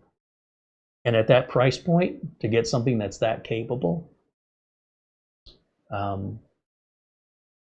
yeah, I mean, you keep wanting to add more fancy stuff, you're just going to keep building the price up. So, you know, if we wanted to have Gen 5 NVMe on here,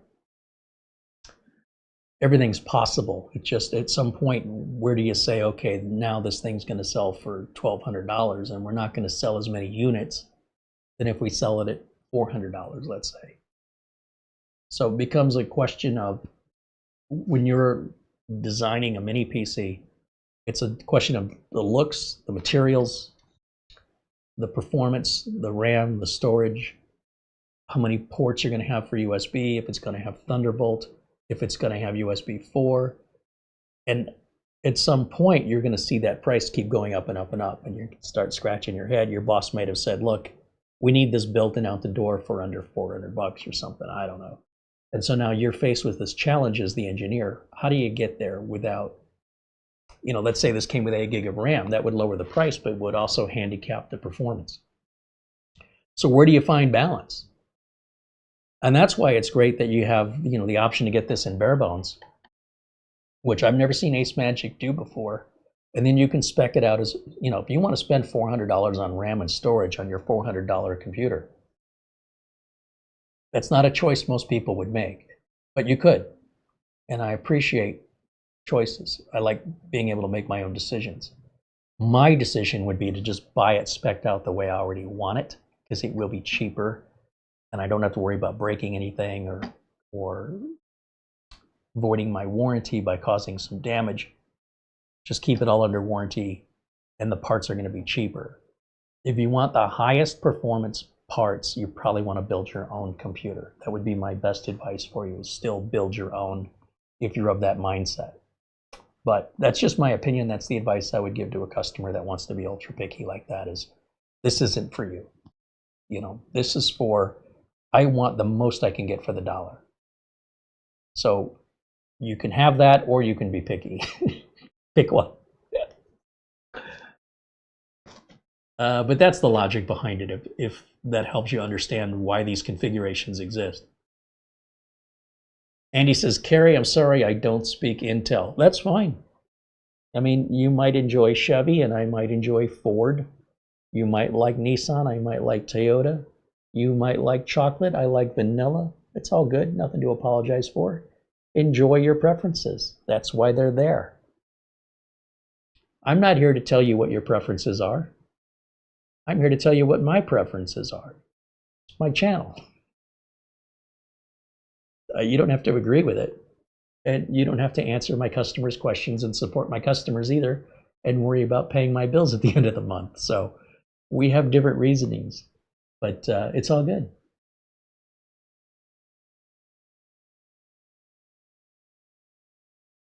Jim Kenny says, what's the difference between Type-C USB and USB 4? Well, USB 4 is the transmission protocol or language, and USB Type-C is the form of the connector. So we can take any USB cable That is a traditional USB cable. I think I have an adapter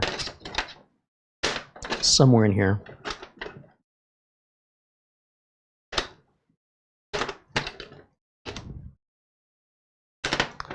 I can never find what I'm looking for when I'm looking for it. But essentially,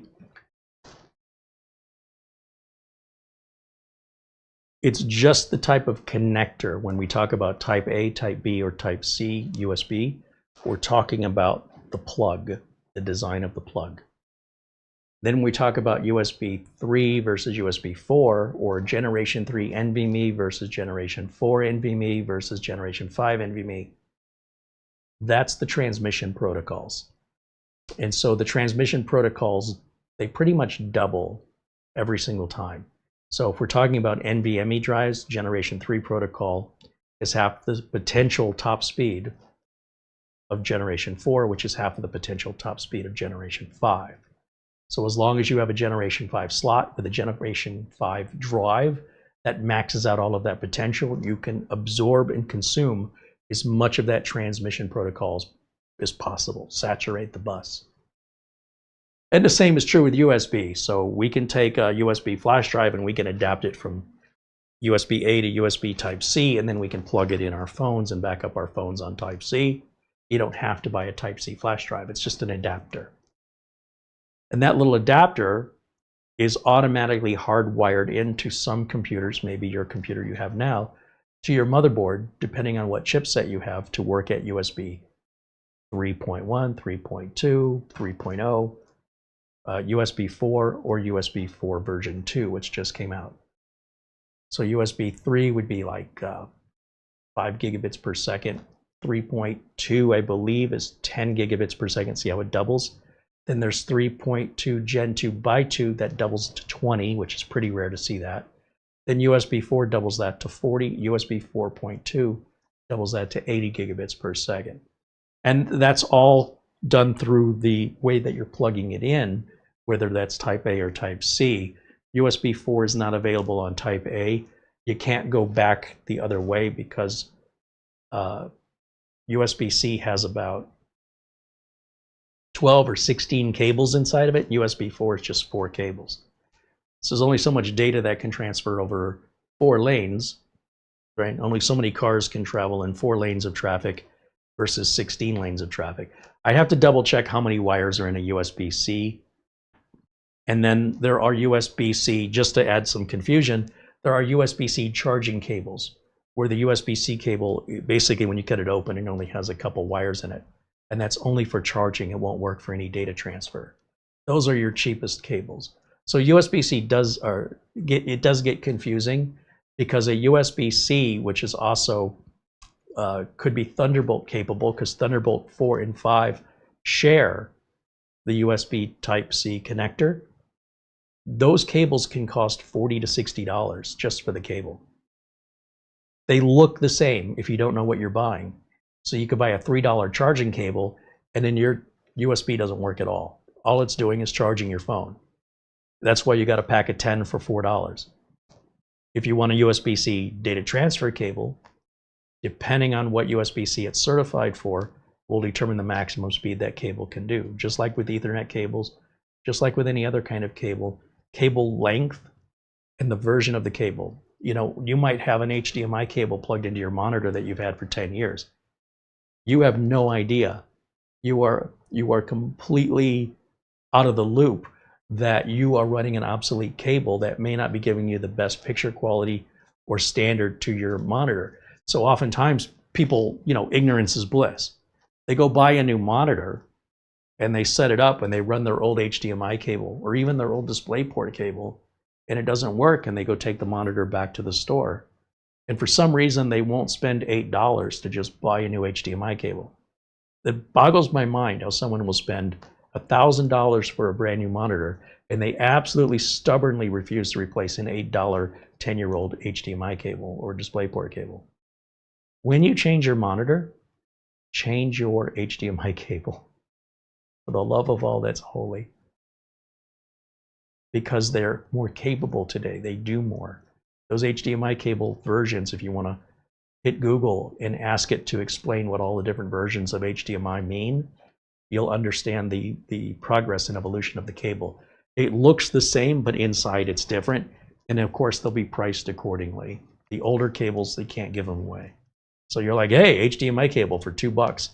Yeah, and if you're using it on really old stuff, you'll probably be happy with your purchase.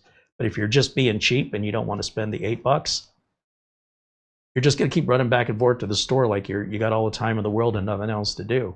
I just want to buy it, get it done. So just a little piece of advice, take it or leave it.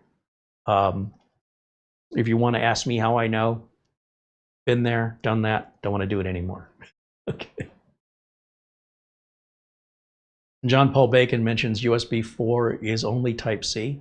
That's correct, because it's not possible, as I already mentioned, for USB 4 to work under the 4 wires of USB-A. It's not going to work. Not enough lanes of data traffic.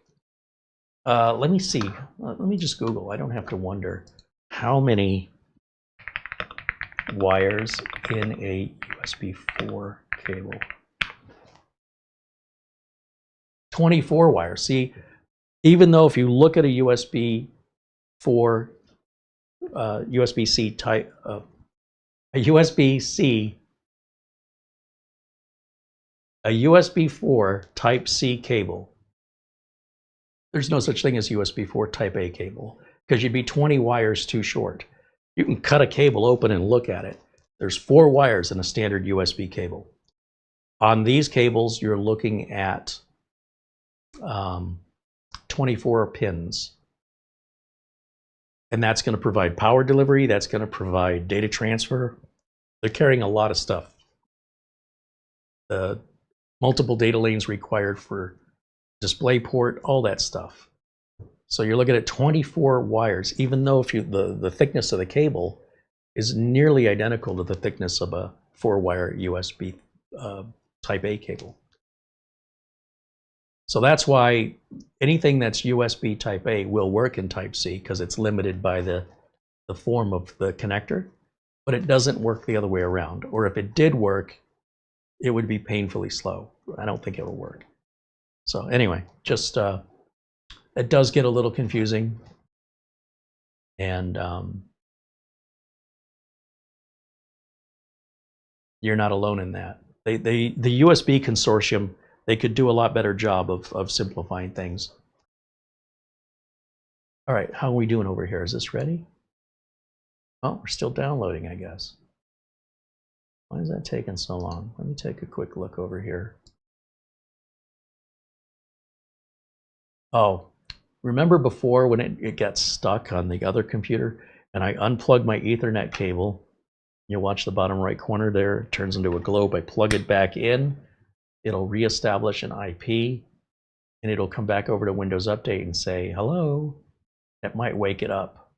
It will eventually wake up. I'm not sure why Microsoft Update servers do that. But after, it's reestablished the IP again, it's sort of, at least in my experience, wakes this up and kicks it back to downloading. Because it's been sitting there at 4% for some time. And if I'm really impatient, I can just restart the computer. But sometimes my first attempt is to just unplug that Ethernet cable and then wait just a minute or two to see if this bumps up. If we're stuck,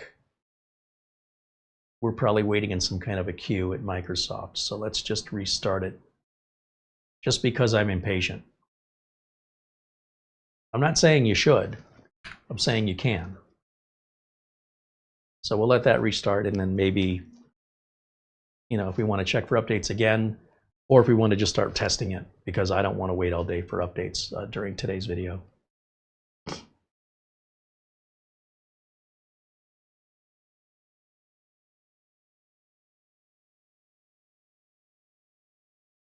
So anyway, yeah, Type-C is the latest and greatest type of USB connector, and it's very universal. So if you're traveling with let's say a USB-C charger for your laptop, that should also be the same charger that should work to charge, let's say maybe you've got a toothbrush or a shaver a laptop, a cell phone. So when you're traveling, you just bring the one charger and the one cable. If everything else you've got is Type-C, you don't have to individually say, well, this is the adapter for this device. This is the adapter for that device. Oh, I left an adapter back at the hotel. This keeps everything so simple. And we are working our way towards that. In fact, the European Union requiring Apple to use the Type-C connector instead of Lightning was there because it's creating a lot of e-waste. Apple doing something that didn't justifiably, on an engineering side of things, do anything the USB-C doesn't already do. So thankfully, it forced Apple into conformity. So that way, if you're traveling with an iPhone, you can still use the USB-C charger that works on your Windows computer, etc., etc. So that would be the panacea, you know, this perfect world where we can all agree that's the one charging cable we're going to use for everything. And remember, a charging cable and a data cable will do charging and data sync, and a charging cable just does charging and nothing more.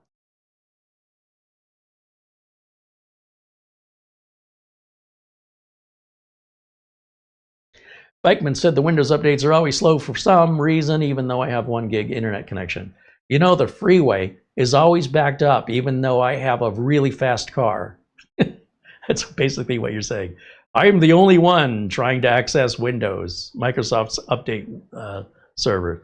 No, millions of people around the world are probably accessing it at any given time. So you got to remember there's other people on the planet, and that's going to definitely affect both time of day and the performance you see from the Windows Update server. Plus, Microsoft has to do maintenance on it, right? So if they're doing maintenance on it, there's all these other reasons the world's going around you.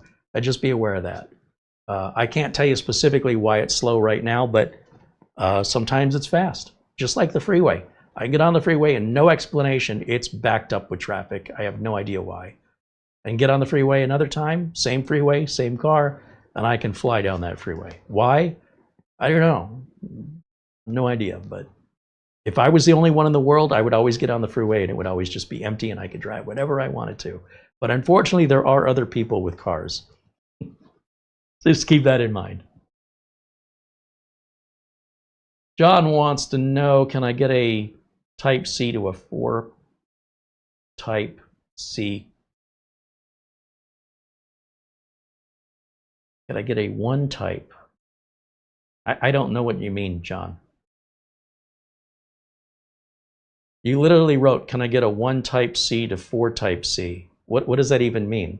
Are you asking if you can split one USB Type-C into 4 inputs? Then you're looking for a USB-C hub? Is that what you're asking for? Probably a docking station on Thunderbolt will do that. Let me just take a quick look at Amazon, and I'm assuming I'm understanding your question correctly. If you're asking, can you buy a USB-C hub? Let's see, USB-C hub. There are some USB-C hubs. I don't know that you can get 4 USB-Cs. You get a couple of A's and another C. It depends what you're plugging it into. And you know, if the USB-C, here we go. I did find one. Let's jump over here real quick. Here's a Van Greet USB-C hub. That's USB 3.2 Gen 2 that are 10 gigs each, up to 100 watt power delivery, and that's assuming you're plugging this in to something that can provide that. Okay, because what you're asking to do is you're asking to take this one data, you know, if this can do 10 gigs per second, let's just say out of that one plug, and you split it into 1, 2, 3, 4, 5, 6, 7 plugs. Oh, and there's HDMI. You're going to crawl. Every one of these is going to be painfully slow if you're using them at the same time. Individually, 10 to 10 or 10 to 7 or 8, you do the math. You're going to drop your speeds down. If you utilize more of these at the same time, it's going to become painfully slow. So yes, technically it's possible, but at what cost? You're going to spend $50 for the device. You're going to have a lot more ports, and every port is going to split in half the speed the more you use them simultaneously. So cut it in half once, cut it in half again, do that 8 times. And what you're going to be left with for bandwidth, it'd be like, you know, can I have 18 different faucets in my house and turn all 18 faucets on at the same time, but still have good water pressure? No, no, every single faucet you turn on lowers your water pressure. So you got to keep all that in mind. Now this is intended for a MacBook, which probably has a higher end USB-C than a generic Windows PC. So they do make them, but how it works for you depends again on what you're plugging into it, what you're plugging it into and what it's capable of, and how many of those things you're using at the same time. It may not all work, but because of all the variety in variables, you'd have to try it to see. And if it didn't work, you know, you've got a 30-day return window to send it back to Amazon and let us know.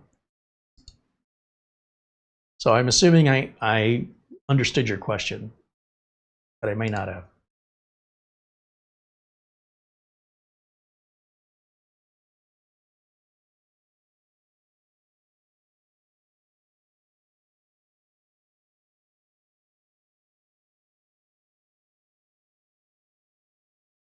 John says you were talking about having multiple devices all using USB Type-C. Yeah, so in other words, let's say I'm going to take a trip and I'm packing my luggage, okay? And I've got a USB-C charger for my phone. And that USB-C charger isn't quite powerful enough to power my USB-C powered laptop. So instead of taking the charger for the phone, I'll take the charger for the laptop. I'm going to charge one thing at a time. I'm not charging everything simultaneously. That's insane. It would generate a lot of heat. I mean, if you want a fire, go ahead. But once my phone is charged up, I can plug in my shaver, let that charge up. When that's charged up, I can plug in a toothbrush. When that's charged up, I can plug in my laptop. When that's charged up, I can put it back in my suitcase. It's not like these charges are going to wear out in 20 minutes. I'll probably make sure I charge everything up before I leave for the trip. And I'll have to be gone a few days before I need to charge anything other than my phone, in my experience. And depending on how much I use the laptop, I could just leave it plugged in, say I'm at a hotel, leave it plugged in, and not even worry about charging it, just run it off power if I'm not needing to charge the phone or the shaver. But everything I would do one at a time. I wouldn't try and do multiples. But that's just me, that's my personal preference. I like to sort of control everything, and I don't trust having all of the desk space I would need to put every rechargeable device up on the bedside table and then have it all knock off and hit the floor, get cables snagged, have multiple cables to each device. That's defeating the whole purpose of the convenience of one cable, one charger. So maybe that's your question. Let's see.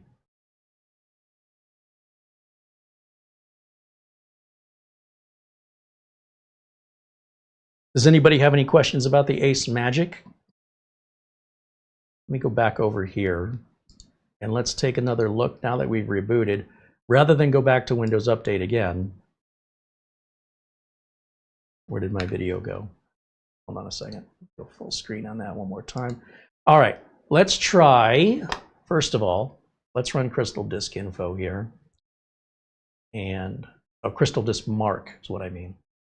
And see just what level of Gen 3 we have. Maximum would be about 3,600 megabytes per second. Just because it's Gen 3 doesn't mean it runs at Gen 3 max. So let's find out here. I mean, we still could be downloading Windows updates in the background.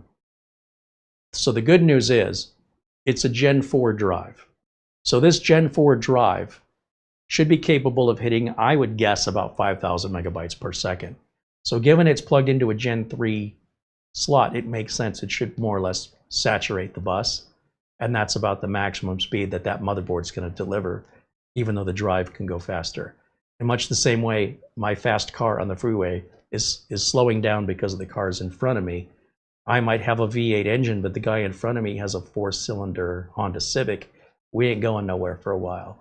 So as long as I'm stuck behind that guy, even though my car's more capable, I can't go faster than the car in front of me.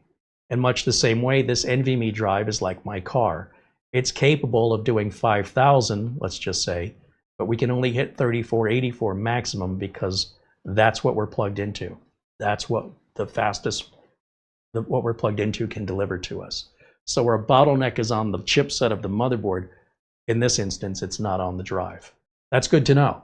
So we are getting more or less our maximum allowed saturation of the Gen 3 NVMe. So that's a good sign. That's what we want to see.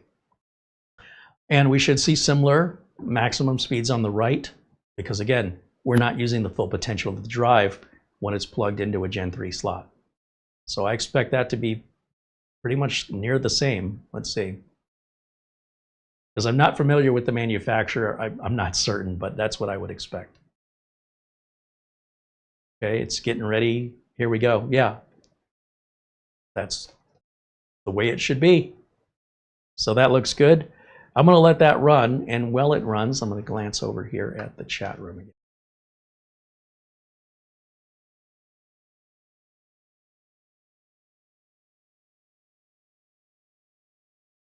Remington in the chat said the word I was looking for is bottlenecking. The buses will run at the slowest device, at the speed of the slowest device in the chain, whether it's the source, the cable, or the receiver receiving. Yeah, exactly. Thank you.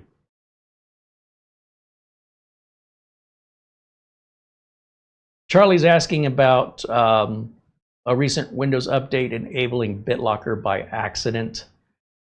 Yeah, this was in the news about a Windows update that was requiring people, it wasn't enabling BitLocker, it was requiring people to enter their BitLocker key for some reason. And if I search over here, let's say Windows update BitLocker, we'd probably find some news articles on this. What it does is it triggers your BitLocker recovery. So if you were never using BitLocker, I don't use it, for example, it wouldn't affect me because I don't use it. And if I was using it, I would know my key. See, here's the problem. We have people have no clue what they're doing. They're following advice from content creators going, oh yeah, you need Windows Pro. It's so much better because you can use BitLocker. And then these people believe them. And they lock themselves out of their computer because they have no concept of what they just done, because they just listened to some content creator who they can't sue, who they can't call and talk to and say, can you help me? There's no recourse for the content creator who just gave their audience some of the worst advice I'd ever heard. And it's all over YouTube, it's all over the network. So you really have to be responsible for the decisions you make. You can't blame the content creator.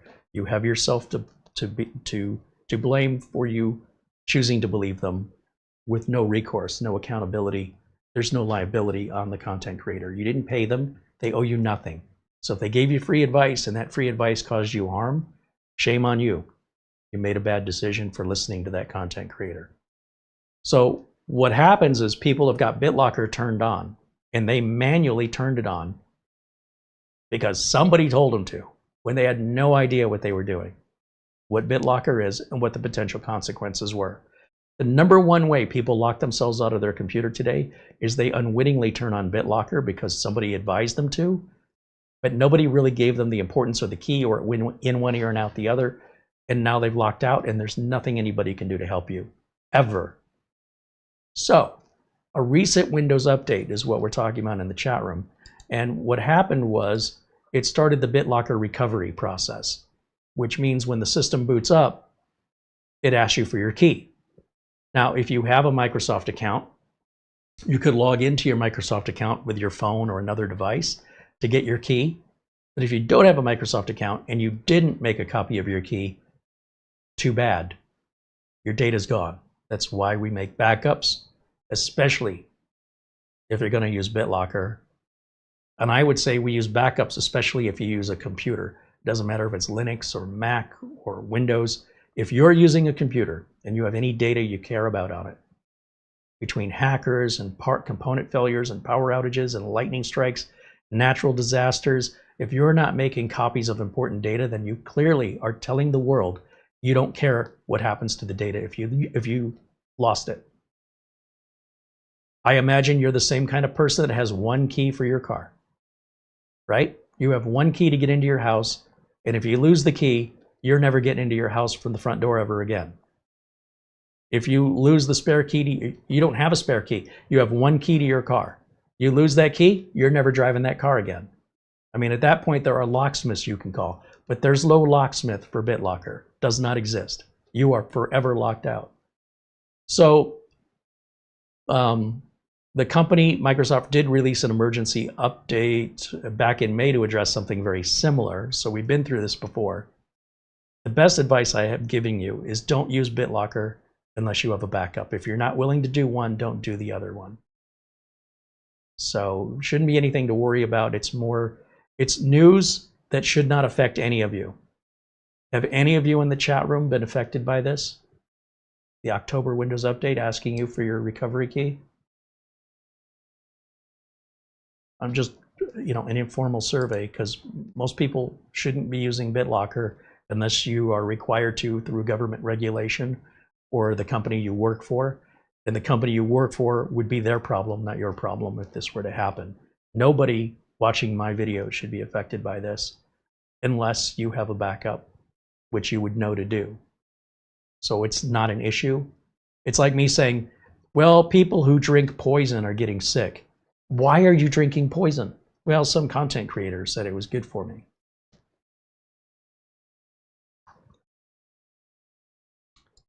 Sometimes I just don't go I don't understand what's happening through the minds of the end users. It's getting a little wonky out there with why did you even do that to begin with? Why did you turn BitLocker on? And you don't have a backup? Like, do you not understand now you understand it, I guess. Some of us have to learn the hard way. Let me log in here again. How are we doing over here?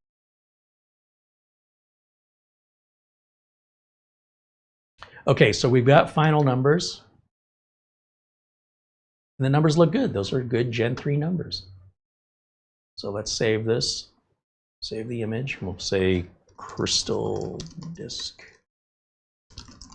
mark. It's a JPEG on the desktop. Now, with regards to, let's say, Cinebench and temps, let's bring up hardware info. Start this bad boy up. Just want sensors.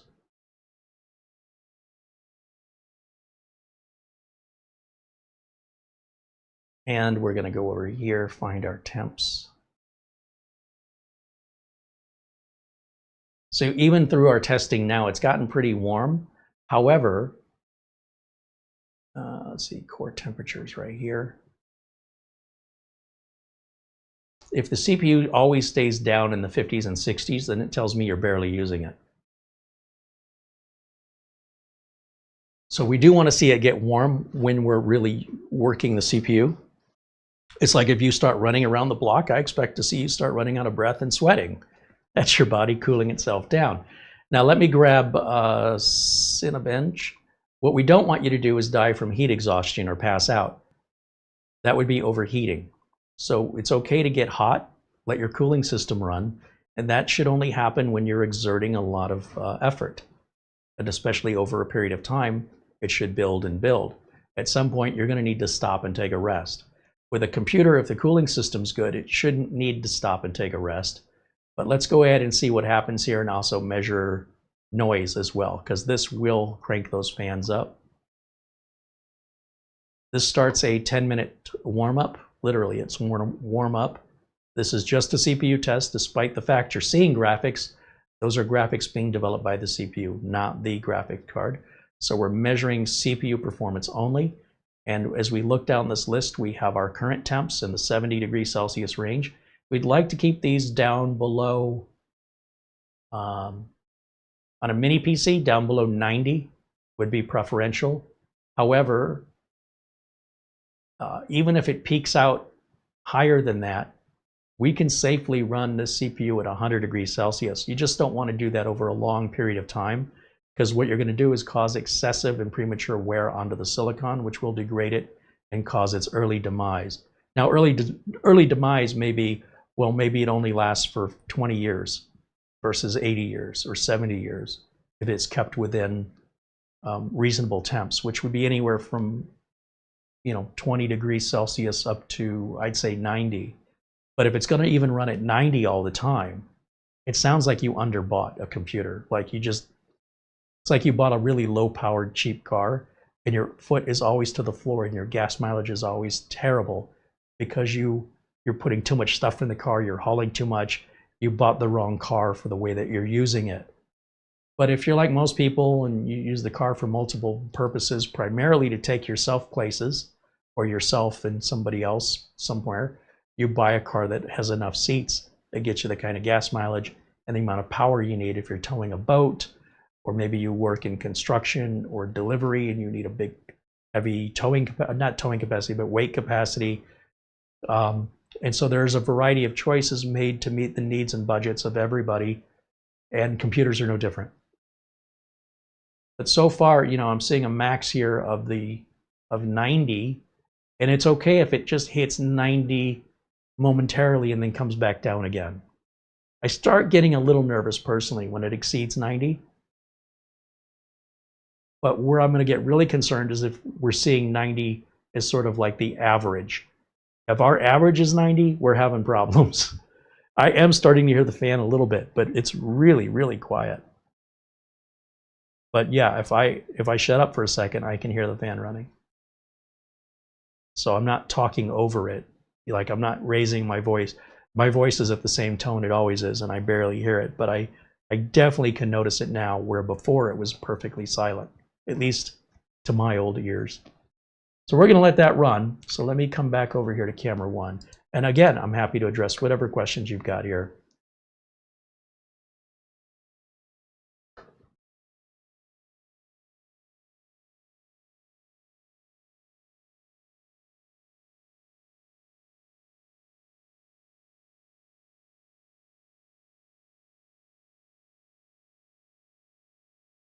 Oh, Mara put up a survey on the chat. Nice.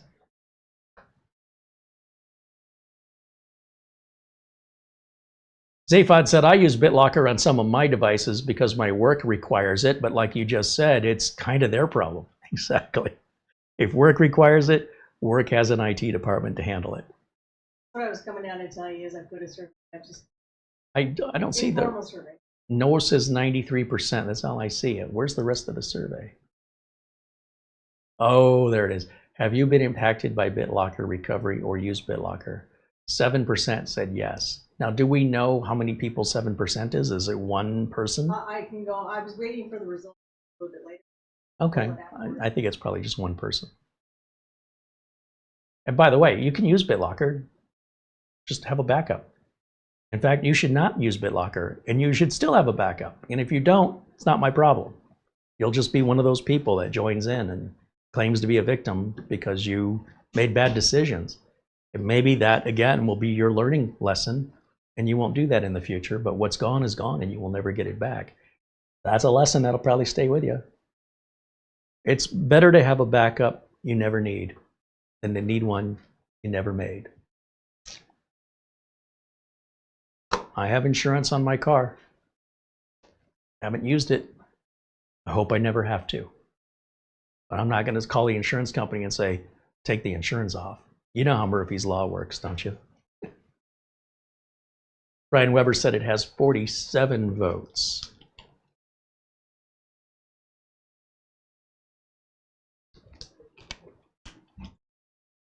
Any other questions about the AceMagic, other mini PCs, other items in the news that I can help clarify?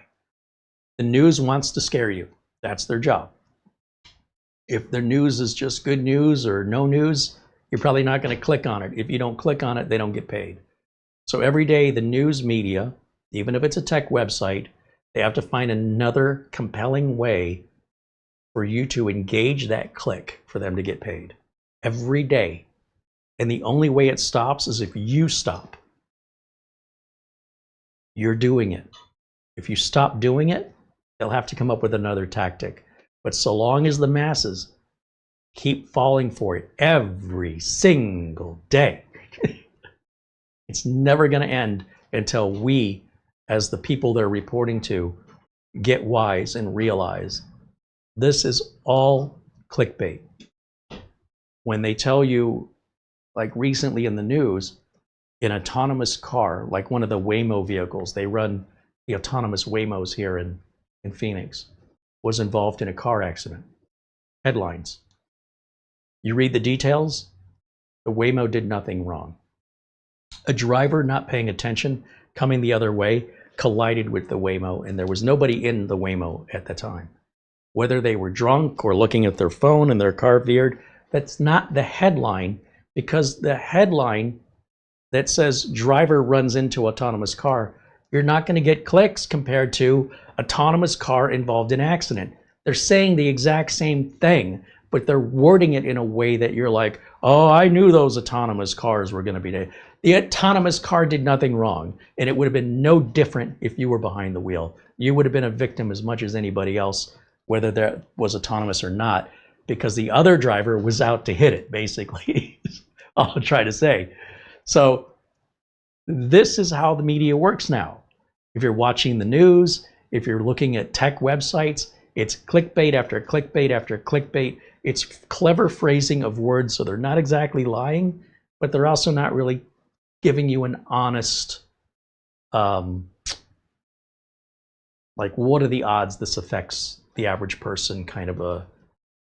Nobody does that, by the way. No news agency says, as far as I can tell, this likely won't affect you, or the odds of this having any effect on you are, you know, whatever they know about you and your data collection that they do, they should know, like, if they're passing some rule to have the National Guard out in Portland, that has no effect to anybody outside of Portland. So what do I care? Like, it's just one of these things like this. The idea that they do these headlines, make it out like it's impacting you. You should be aware of it. Really, it doesn't have any effect on you, and you don't need to worry about it. Since they don't do that for you as a service, because that would reduce the number of clicks and the amount of money they make, you have to do it for yourself. And if you're not quite sure, well, just ask us. I'll tell you straight up. Yes, this is something you should be prepared for, or you don't have to worry about it. Oh no, Mark Gain says his Corsair IQ screen started glitching again, so I uninstalled it and let the Gigabyte software control it. So it's working with the Gigabyte software? That's interesting.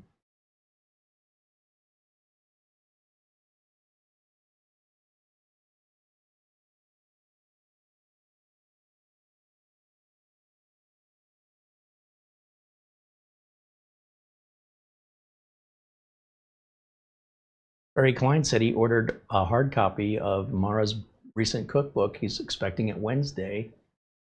Is it being printed on demand by Amazon? It is, yes. Thank you for ordering it. We hope you like it. Thank you, Barry. Did you order the paperback or the... Perfect. He said hard copy, which would mean not Kindle. Correct. Either way, it's the same book.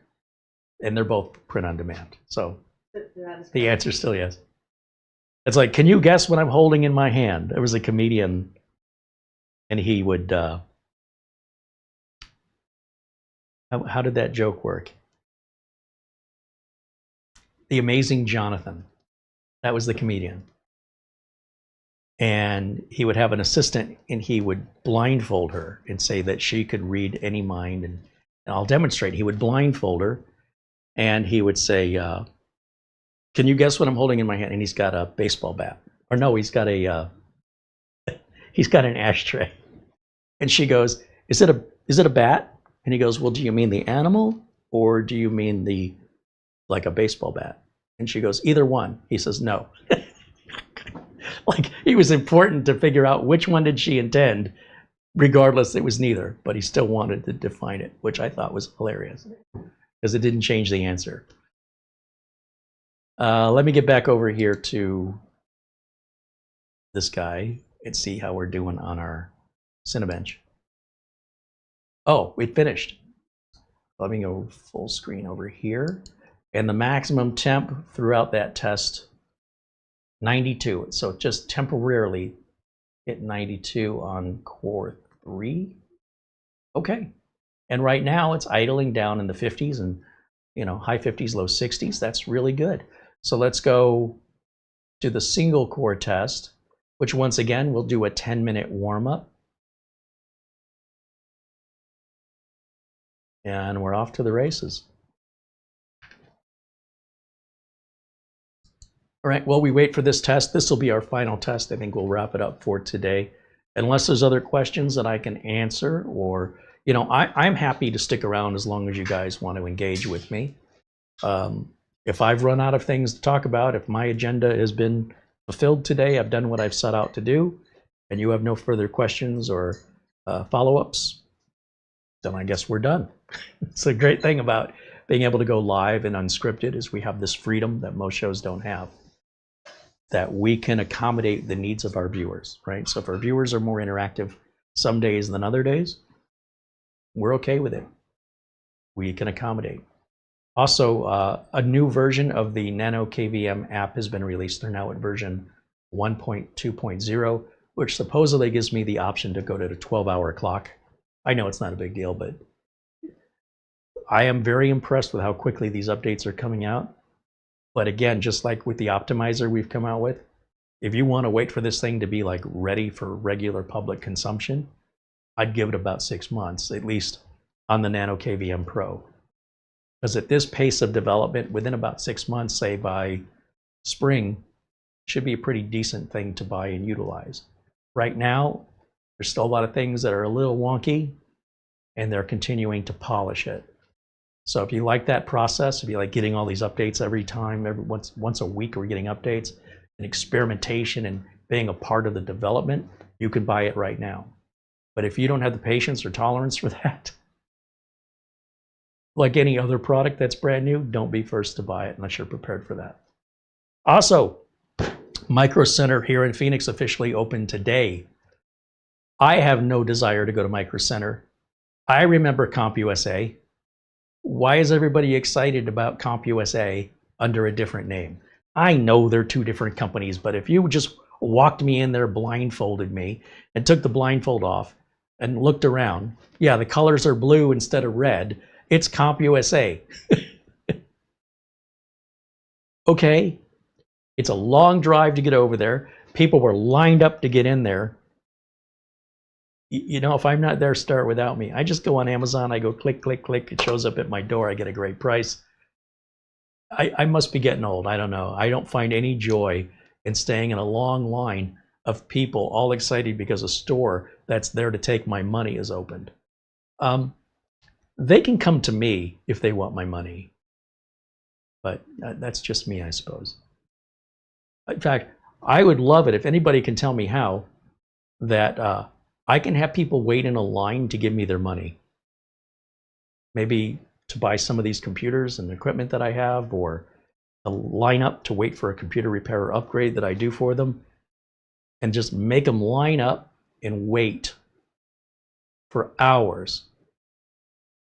And then when they get their turn, they can then have their turn at giving me their money. That sounds great for me. I don't know anybody would wait for to give me some money, but I don't get it. But there, I see it exists. All these people just waiting to get into Micro Center and spend their money. You can get a free coffee mug. Micro Center's giving away free coffee mug.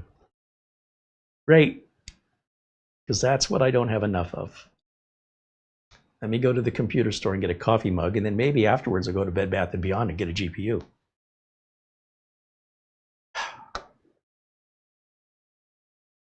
I got nothing against Micro Center. I just feel like that would have been a place I shopped 20 years ago. Now it's a little late to the game. That ship has sailed. You missed the boat. Brian Weber says, I was at CompUSA, was wearing a red shirt, not on purpose. Everyone kept asking me if I worked there. Yeah, be glad you weren't on Star Trek. You wouldn't be here today.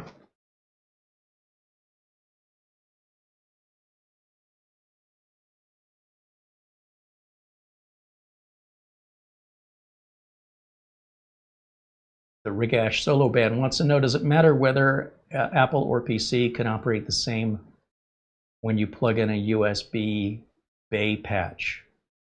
I don't know what a USB bay patch is, but USB, the U in USB is universal. So anything that works on USB should work on anything that has USB. The file formatting and systems that Apple uses is different than Windows. So if it's a flash drive or storage device, you want to use a file system that's compatible between the two. But that has nothing to do with USB. The USB technical side of things works universally. That's what the U stands for. So I hope that clears up any confusion.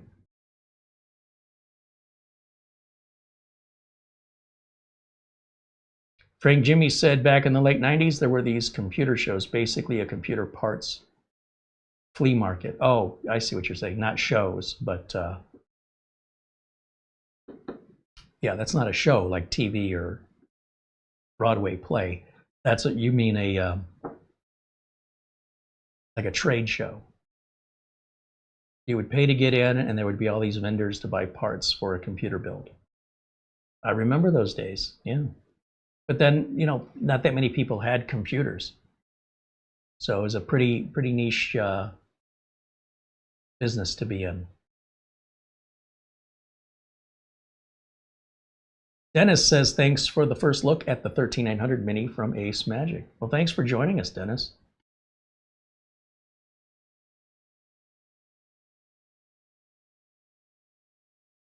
Zaphod said if you run Cinebench R23 on a different CPU, you get a different score.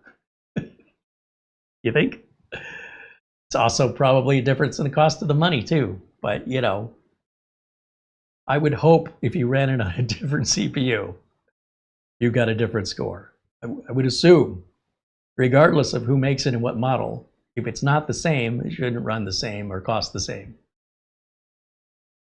But you're not wrong.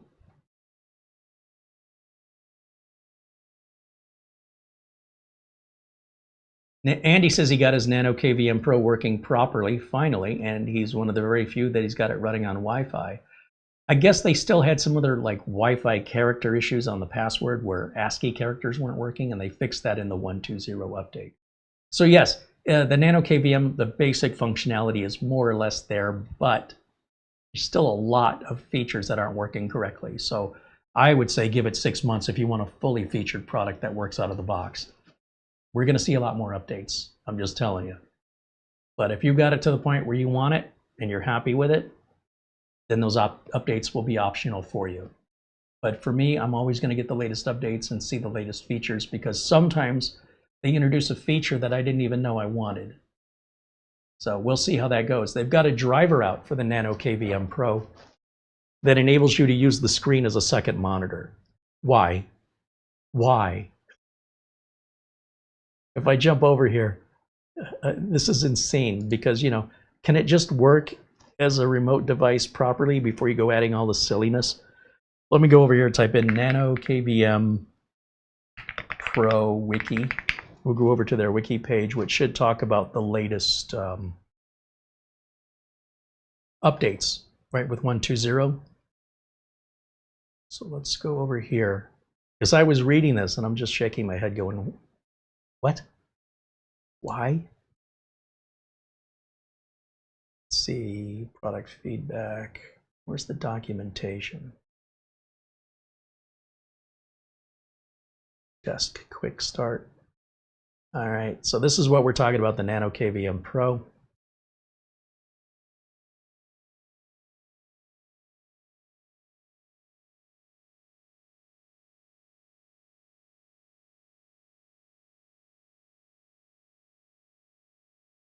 Where else is it? Advanced applications. Customize the auxiliary screen. Where's that at?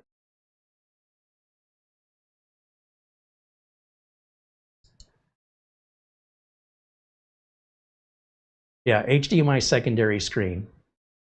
Ah, look, Jeff Geerling. You can download the secondary screen. It only supports Windows. You have to download and extract a driver, and then that will enable you to use the little screen here as a monitor. So that's what they spent time on. When you couldn't get it to work, Andy, they were doing this instead of fixing the basic functionality. Okay, well, be sure and revisit the documentation, because they do update it regularly as they keep adding updates to the app.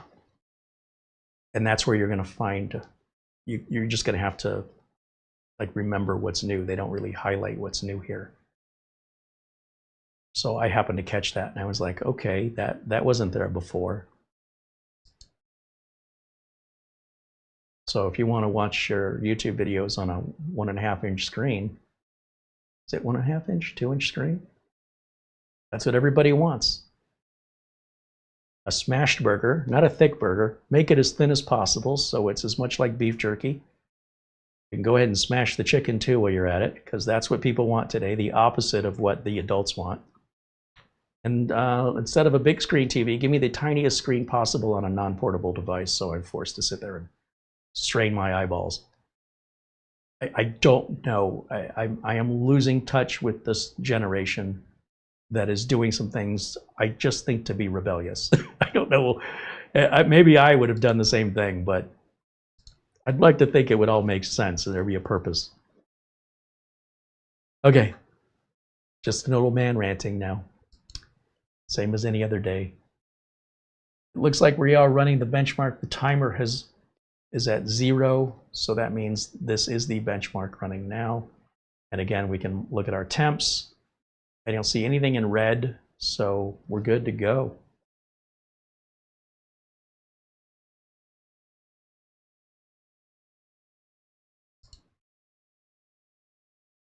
And he said he's going to do the updates. I'm a firm believer in updates.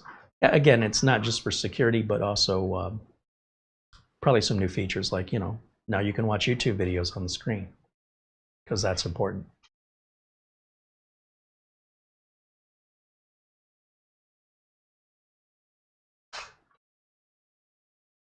Barry Klein was talking to Thomas. He says, as Dirty Harry famously said, a man's got to know his limitations.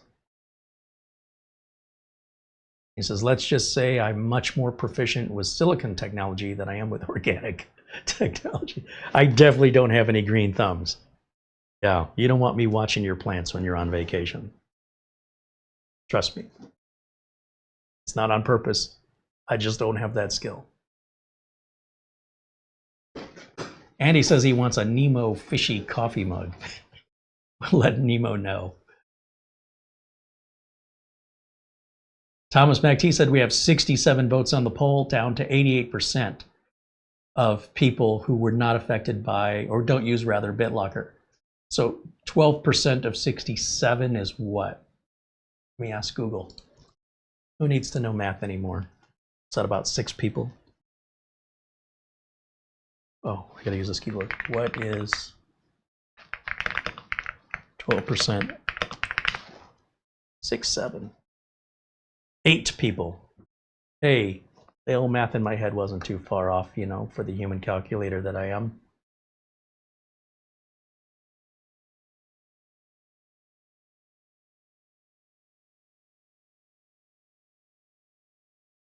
I hope I didn't just screw up the thing by typing on that keyboard. No, I didn't affect it. I think I moved the screen here though, didn't I? Let me make that full screen over here so I can correct that.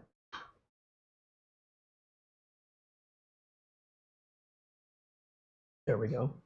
That's where I wanted it. So we have hit a maximum temp of 94 degrees Celsius. It looks like, for whatever reason, the first couple cores are running hotter than everything else. And then there's the whole package temp. It does show some thermal throttling happening, but just temporarily, and that's what thermal throttling is for. And then that's our final score, 1954. This is how it compares to other CPUs, but remember Cinebench R23 is kind of old. I don't use R24 because it won't fit on my flash drive. It's massive. But that being said, let me grab a screenshot of this and save it. And then I'll have the results on the desktop.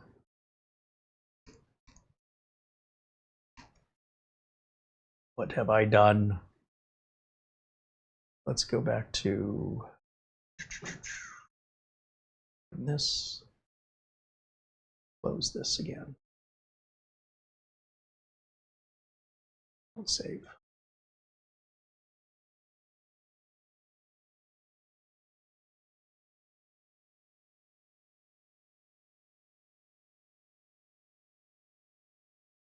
Damn it, darn it. Now, function print screen button, then over to paint. Control V. There we go. File, save as, JPEG on the desktop. Call it Cinebench R23 results.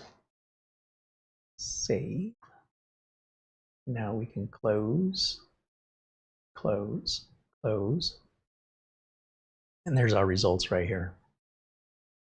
Then I don't have to wait 20 minutes to run that test again. Now Uncle Carey's Windows 11 optimizer. Let's go ahead and run this. Of course, this is our new release from D7X Tech. We're still working out some little bugs and things, so if you have any problems with it, let us know. If you want to wait and just get a polished product, wait till after the first of the year. Oh, we have a new version. Looks like it was released today. As we mentioned, it's still a work in progress. It should be like 98% of the way there. Otherwise, I wouldn't have released it. It's that final little 2% that we learned from people giving us feedback that we know to look for certain little, let's call them bugs, depending on the kind of hardware that's being used, or like if you're in the European Union and you can't download the PC Manager because it violates European Union laws. These are things we hadn't considered, so when people bring it to our awareness, we can then address it. So right now we're downloading the new version, and it should just auto start here.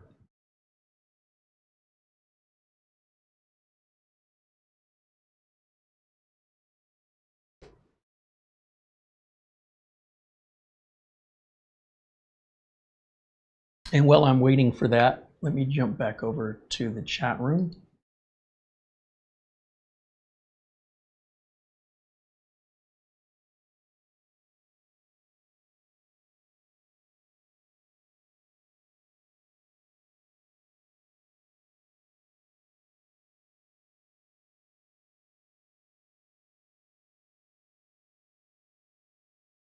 Again, if you have any questions for me, this will be the time to ask, because we're just about ready to wrap everything up here. So I'm more than happy to answer your questions, and I appreciate when you guys interact with me. Hold on a second. Where was I?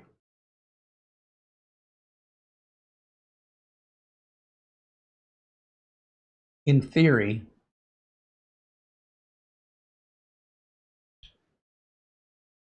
hold on a second. Let me make that bigger here. We have two of the same thing here, right? Windows 11 Optimizer, Windows 11 Optimizer, .old. That should auto-delete, if I'm not mistaken. That should auto-delete itself, and then this should execute on its own. I don't know why it's taking so long. Unfortunately, we don't have like a progress bar or something. I might talk to Nick about that as well.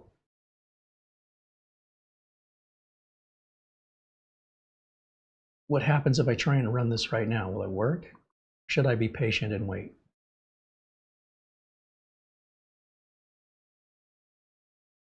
Oh, see, now it disappeared. Would I like to check for updates? Yes. Good, no updates available. And let's optimize all.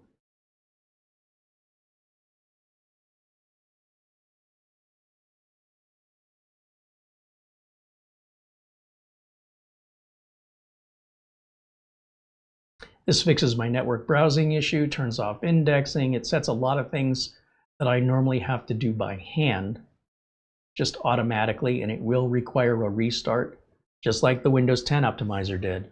So you don't want to be running this when you're in the middle of working on something that you haven't saved, though it will confirm and ask here. And this is a lot bigger of an optimizer. It's going to take more time. It's doing a lot more. So Windows has a lot more stuff on it. Windows 11 does. In the meantime, I want you to remember that where I buy my Windows 11, Windows 10 product keys, my Microsoft Office product keys, that's from our friends over at VIP-URCDKEYs. There's a 25% off coupon code. You don't have to use it if you want to pay 25% more. I don't make a commission off of it. So if you just want to pay the extra money, go right ahead. But I would assume you'd want it cheaper. So if you use my coupon code of Carey, you're going to get 25% off their prices. Now, these screenshots are from back in September, and I want you to know that the prices do fluctuate a little bit based on the value of the dollar, the foreign exchange rates. And what you need to know is they stand behind these product keys 100%. You have 6 months of free support. And should you have any problems, they will resolve them. And first of all, you probably won't have any problems. And if you reach out to them, they will resolve it, as long as you're within that 6-month purchase period time. Beyond that, worst case scenario, let's just say, what if they didn't solve my problem? What if I not only had a problem you said I wasn't going to have, but then when I reached out, they wouldn't fix it? What then, Carey? Well, then you reach out to me directly, because I promise you, I'll get it solved. And if I had to do that a lot, I wouldn't be promoting them here. I'd find somebody else to promote. So they're pretty motivated to make sure you're happy.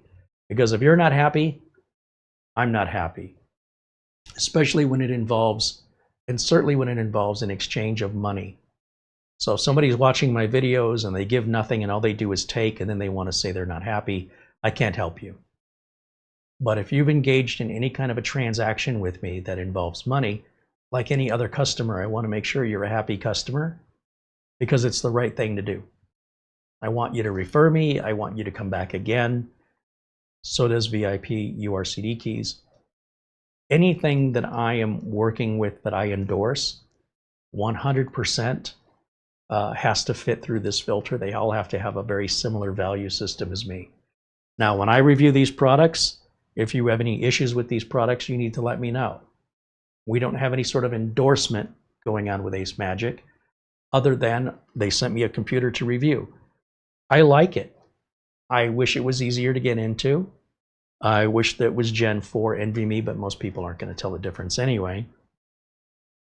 And I wish they didn't put the CPU on the box so we wouldn't have had the confusion that we had, or change the model name according to the CPU. Don't call them both the same thing and have them be two totally different things. It'd be like if you had a sibling that had the same name. What are you, David 1 and David 2? And your parents are calling you David. Which David? We're both David.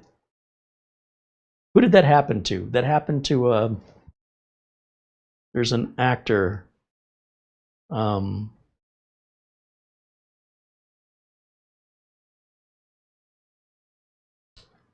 It's right there. Hold on, my Google is working right now in my head.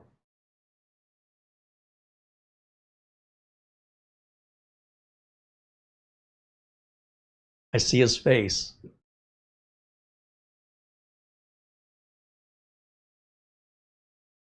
This is killing me.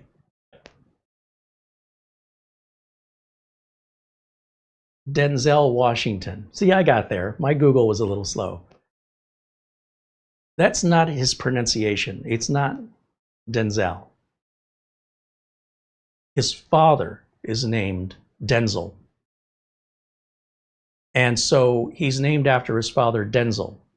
But when the mother wanted to call Denzel, and she wanted the son and not the father, she decided that the son was going to be Denzel, and the father is Denzel. A lot of people don't know this.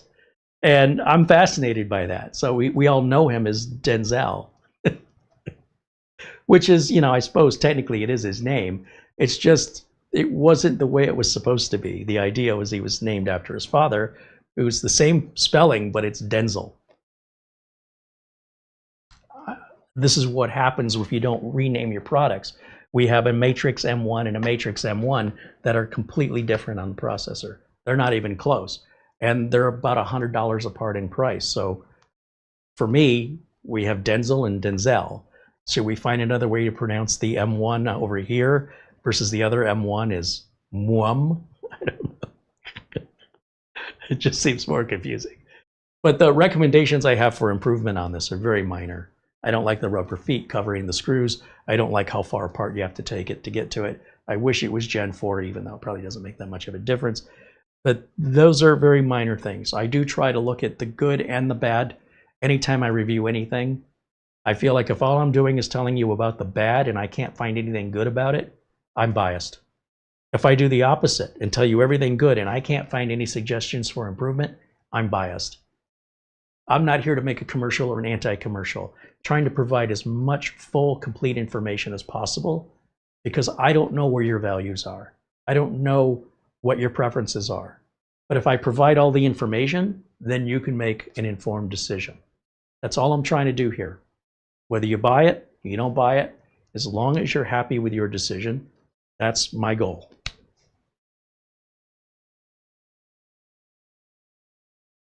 Frank Jimmy said, do you pronounce GIF or GIF?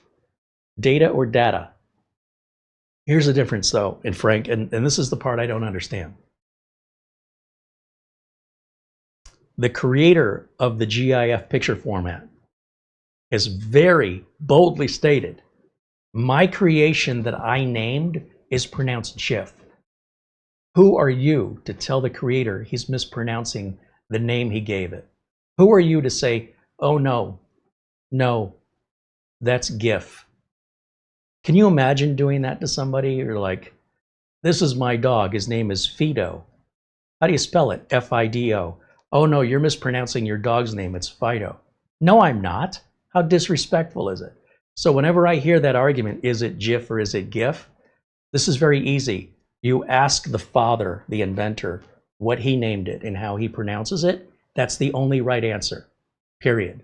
It's not a dictionary word. It's a proper noun. So Sade, S-A-D-E, the famous singer, how does S-A-D-E equal Sade? I have no idea. Or the Doctor Who, Ncuti, who spells his name N-C-U-T-I. N-C-U-T-I. Ncuti. No, Ncuti. Wait, what? You gonna tell him he's wrong? I'm just saying. But data or data, tomato, tomato, potato, potato. There's proper pronunciations. What I thought was interesting is in England, they'll say aluminium, which I thought was a different pronunciation. But no, it's even spelled differently. They spell it with the extra letter I in it, so it looks like aluminium. When we spell it aluminum. So it's not even the same spelling. But we spell the word tire, we being the USA, T-I-R-E, but in Britain it's T-Y-R-E, but we still say the word tire. There's a hilarious guy on YouTube, he makes these YouTube shorts. It talks about teaching people the English language, and he's a completely useless teacher. Like, he's completely useless. And if I find it here, it's probably under shorts. I'm not getting, just getting one at a time. What is his name? Let me type in learning English.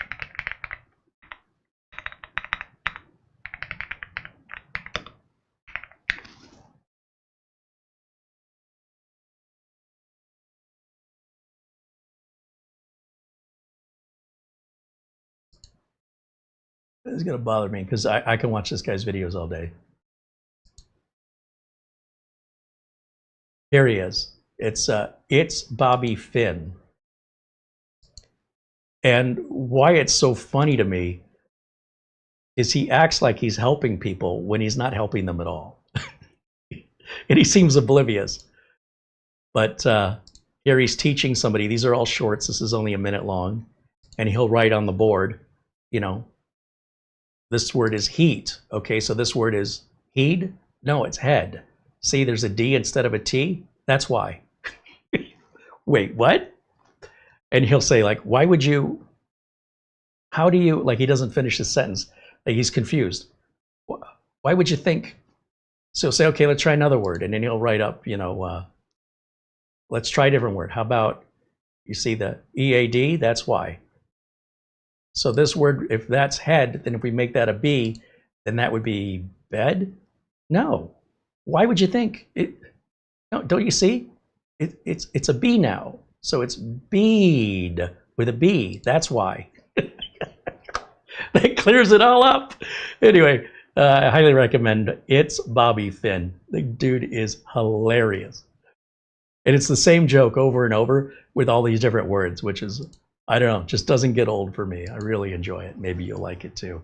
Shout out. All right, I think that's going to wrap it up for us for today. Was I waiting on anything over here, or was I done? I'm rebooting for some reason. Why am I rebooting? Was I doing an update? Apparently it's doing an update. All right, well, there you go.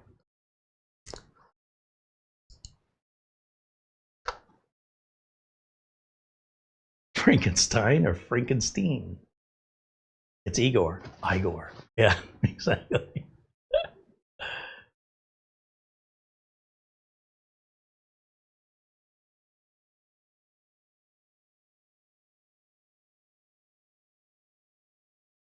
Andy says Peloton has a bunch of W04 minis with different CPUs. Yeah, I don't get that. What are they running low on model names? Did George Foreman name all of his sons George? His sons and daughters, but I think they were variations. So I think George Foreman had Georgina, Georgia, George the First, George the Second, George the Third, George the Fourth, and there's another. I think he had 3 daughters named a version of George. What were George Foreman's kids' names? Yeah, George the First, George the Second, George the Fifth, George the Fourth. So here's the problem when you're famous. Oh, Georgetta. When you're famous, or even if you're not famous, really, the kids, if you have more than one child, there'll be a jealousy or like they're not worthy of your name. How come you named my brother after you, but you didn't name me after you? Why'd you do that? So a friend of mine, his name's John, he had a couple of kids, and on the 3rd child, I guess he thought he was done. So the final child he named Johnny, named it after himself. But if you're famous, like in the case of George Foreman, and you have 7 kids, like, I don't know, I think he has 7, and you name one of them after you, then the others are like, well, why didn't you name me after you? Why'd you name him? You know what I mean? So in order to keep it fair, so everybody gets George, then there's no favoritism. Another reason to not name your own kids after yourself, name them after your father or something, unless you were named after your father. In which case, you might be British royalty. All right, I think that'll wrap it up for us for today. Thank you guys so much for hanging out. Remember, Denzel Washington is Denzel. I mean, if you ask his mother or his father.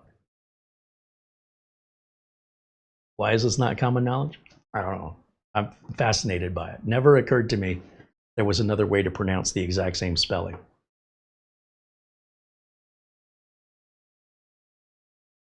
Is it a router or a router? Scott wants to know.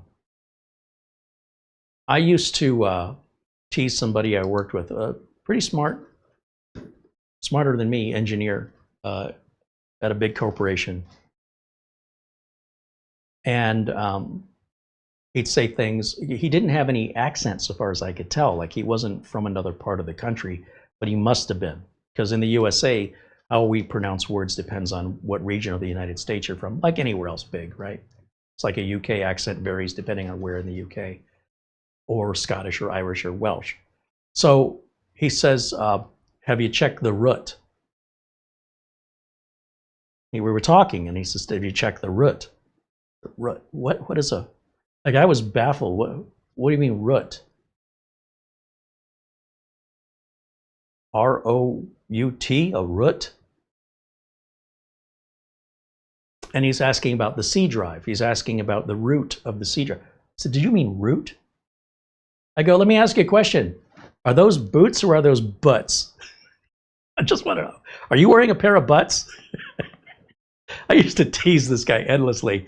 Granted, he's way smarter than me, but sometimes people get a little too smart and you got to bring them down a notch and say, buddy, do you hear yourself? What's a root? When you open up a map and you want to drive somewhere, are you going down Route 66, let's say, or is that Route 66? I just want to know. Have I been pronouncing it wrong the whole time? because there is an E on the end of that word, last I checked. But it's all done in teasing fun. He never once punched me in the face for it, so I think he was in on it. But he never stopped. I don't think he could help himself.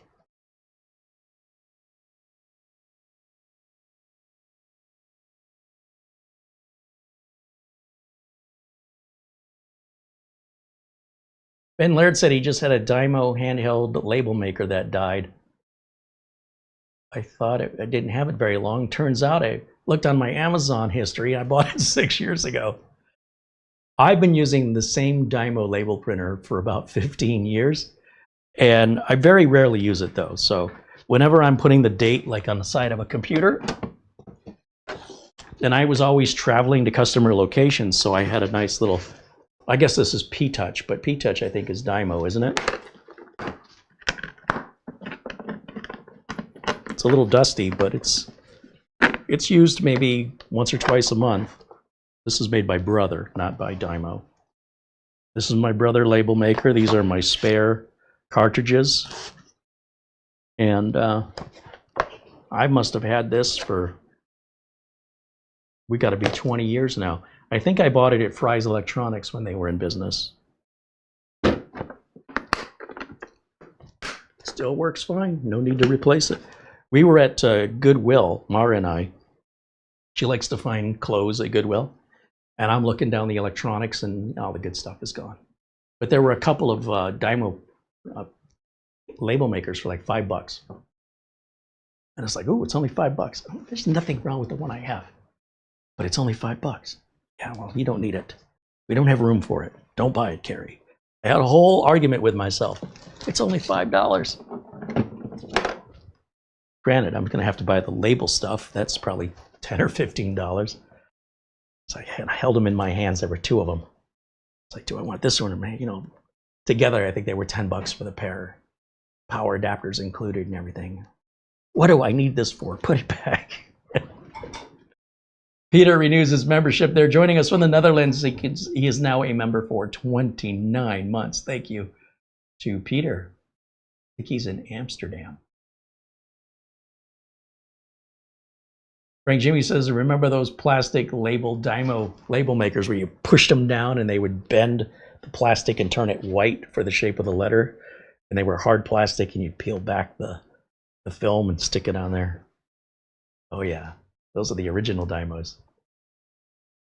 All right, guys, that's going to wrap it up for me for today. Thank you so much for joining. I think we're probably rebooted over here, right? Oh, that's because I was running the optimizer. That's why it was rebooting. Okay, so now it says we're all done and optimized. Would you like to install? Oh, yeah, that's fine. I'm going to say no on that. Everything's green. Oh, we're going to turn Secure Boot on. Let's do that real quick. We'll do start, shut down, restart. And as it restarts, I'll start pressing the delete key. And we'll jump into the BIOS right quick.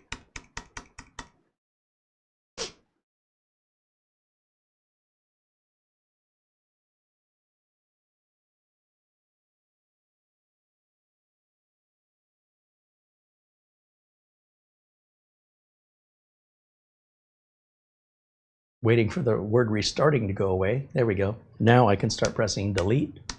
You don't have to hit it rapidly, just like once a second or something ought to be enough. And hopefully delete is the key. Sometimes it varies from one machine to another, one manufacturer to another. It looks like I missed it. So I'm either hitting the wrong key or the timing is off. So what I'm going to do instead is just force my way into the BIOS. I'll go to Settings, Windows Update, Advanced Recovery, Advanced Startup, and Restart Now. That's going to give us an advanced startup menu where entering the BIOS is one of the options on the restart. And you don't have to press any keys or worry about any timing because it's going to come up with a menu. And you're going to see that here in a minute. And we're going to just choose to go into the BIOS and it'll restart one more time and enter the BIOS all by itself following our direction. So as it reboots now, we're going to get a slightly different startup screen than what you're accustomed to seeing. This is what's called advanced startup. This is mostly used in diagnostic and repairs. Most people don't see this, or have only seen it a handful of times in the entire time they've owned their computer. So it starts by saying, please wait. So there's your first indication. Our boot up's a little different. And then it's going to say, okay, what do you want to do? We want to troubleshoot. And then we want to go to advanced options. And then we want to enter the UEFI firmware settings and confirm that. So once it restarts, it's going to restart us right into the BIOS. I mean, I could look at the directions or go online and find out what the key is. It's probably not delete. Here's a quick look at the BIOS.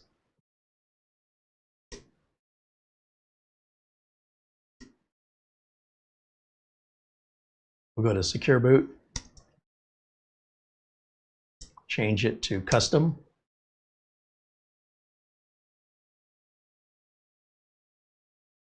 Actually, let's just restore the factory keys and reset. I think that's all we need to do. Let's let it boot into Windows and we'll check and see if Secure Boot's on now.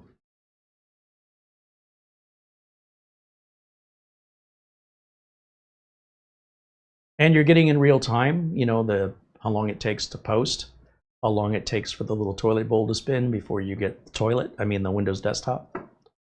And then we'll go to MS Info right down here, MSI, and you'll notice it says System Information up here. That's what we want to check our Secure Boot status, which is now on. It's that easy. It's not a big deal. And while I am saying goodbye, I guess I'm going to let it take whatever time it wants to do Windows updates. Remember, we were stuck at 4% before on this, whatever this is. Well, now it can take all day because we're wrapped up with the live video. So thank you guys so much for joining me today. Thank you to our friends at URCDKEYs for continuing to offer our audience that discount code and that promise of support. You're going to get a working key. You're not going to have any problems. You're not going to need to call Microsoft. It all works like a real legitimate key because it is a real legitimate key.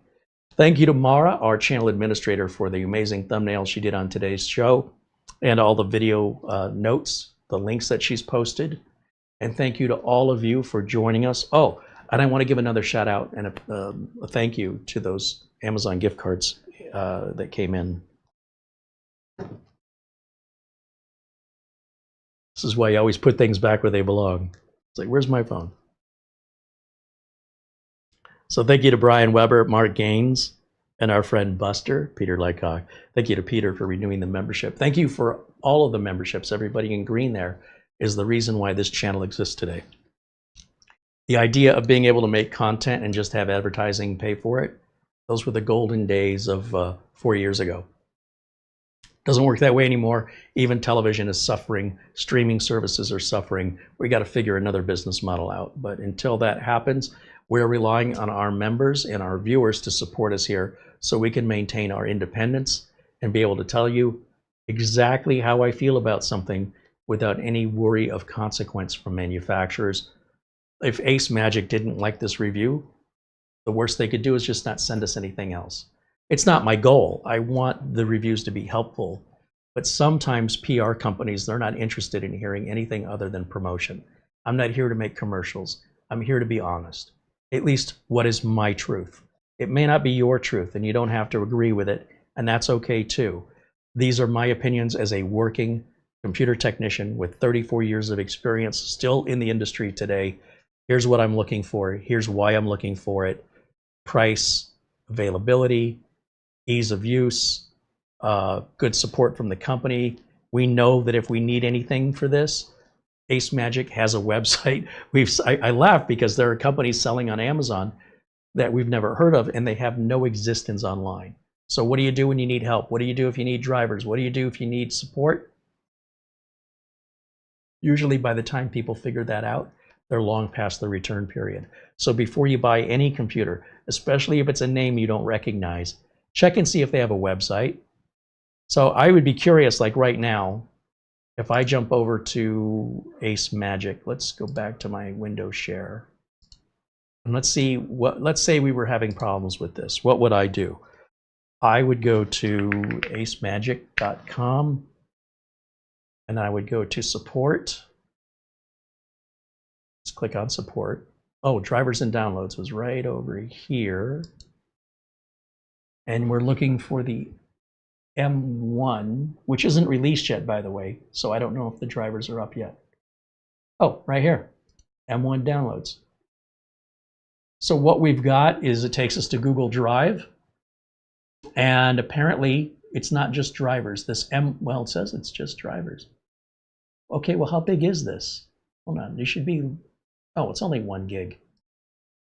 Some websites, some manufacturers may offer you a full system image. Personally, all I want is the drivers. I'll install my own Windows all by myself. I'll go grab a copy of Windows from Microsoft, legit, put Windows back on it, download the drivers, install the drivers, grab your Windows updates. It automatically reactivates if you're putting the same version of Windows on it had. You don't have to re-enter any product key. You're good to go. You didn't need to call support. You didn't need to wait for a response. You didn't need to explain anything. This is a buffet, serve yourself here. You don't want to find this out after you need it, right? So before you make your purchase, all I'm saying is, if you're not familiar with that manufacturer, if you have no prior experience with them, and it's a company you've never heard of, just Google and see if they have a site. See if they have a support section and see if they have downloads. Because if they don't, what are you going to do if you need to reinstall things? So I already know from past experience with AceMagic and other large manufacturers that are known to us, they are not household names in America. So AceMagic is right up there with some of the more reputable, larger PC manufacturers that aren't so cheap that they're selling on Amazon and then having zero support. That said, when you do need support, they're in another country that's about a 12 or 13-hour time difference from us. So when you're emailing them in the day, they're probably asleep. So you're not going to get instantaneous support in most cases. But any experience you have with any mini PC manufacturer, regardless of who it is, and regardless of what I've said about it, nothing is better than sharing your own personal experience and letting us know. So if you have any experiences you want to share with us, let us know. And while you're under warranty or under your return period, the worst thing that could possibly happen is you need to send it back for a refund. I would imagine once you're past that return period, you're probably happy with it. You're probably going to be happy with it a long time. Another thing a lot of people don't know when it comes to looking for support, and it just occurred to me, I almost forgot to talk about it. Let me jump back over here. Where am I? Right over here. And go to minipcunion.com. And I realize nothing about that says AceMagic, but that is AceMagic. In fact, it represents all of these companies from Camrui, Ace Magician, in Denmark, in the UK, United States, or DE is actually Germany, isn't it? Deutsch, UK. But there's also a company called Clone, or Cetone, I'm sorry, not Clone, Cetone, Napogi. And if you have any of these manufacturers, you can come here for support. And it's a forum, and they'll provide downloads and links to you here. This guy, Barry777, is a official AceMagic representative. There's another guy really helpful called Lamone. And a lot of these conversations are in other languages, but there's no language forum specific to a certain language. So they're all intermixed with Italian and German and English, Spanish, and thank goodness for Google Translate. And then if you're looking for specific information for a question or a driver that you are looking for, you can, these are sorted conversations based on mini PCs that are made by the above mentioned companies and these other model names, that these forums are dedicated to discussing that particular model name. And then the Intel Core Ultra model names and the Intel Core processor model names. And then the N series processor model names. So if you really want to get into the nitty gritty, and if you're not sure or you don't see it, just use the main forum and you'll be guided accordingly. And the main forum is what? This just says recent. It'll usually tell you, like, this is a survey someone posted. Here's an N97, so that's probably posted in the N97 subforum. Yeah, it is. So I take back what I said. Find the unit here that you're asking questions for, or the one closest to it. And the community can answer you as well as officials. And so it's not just limited to private support. This is public support. So if you have an AceMagic Acetone or Napogi or a Camrui, you should know about this site. All right, well, that's going to neatly tie it up in a bow right here. It's 4 o'clock on the nose. So thank you so much for joining us today.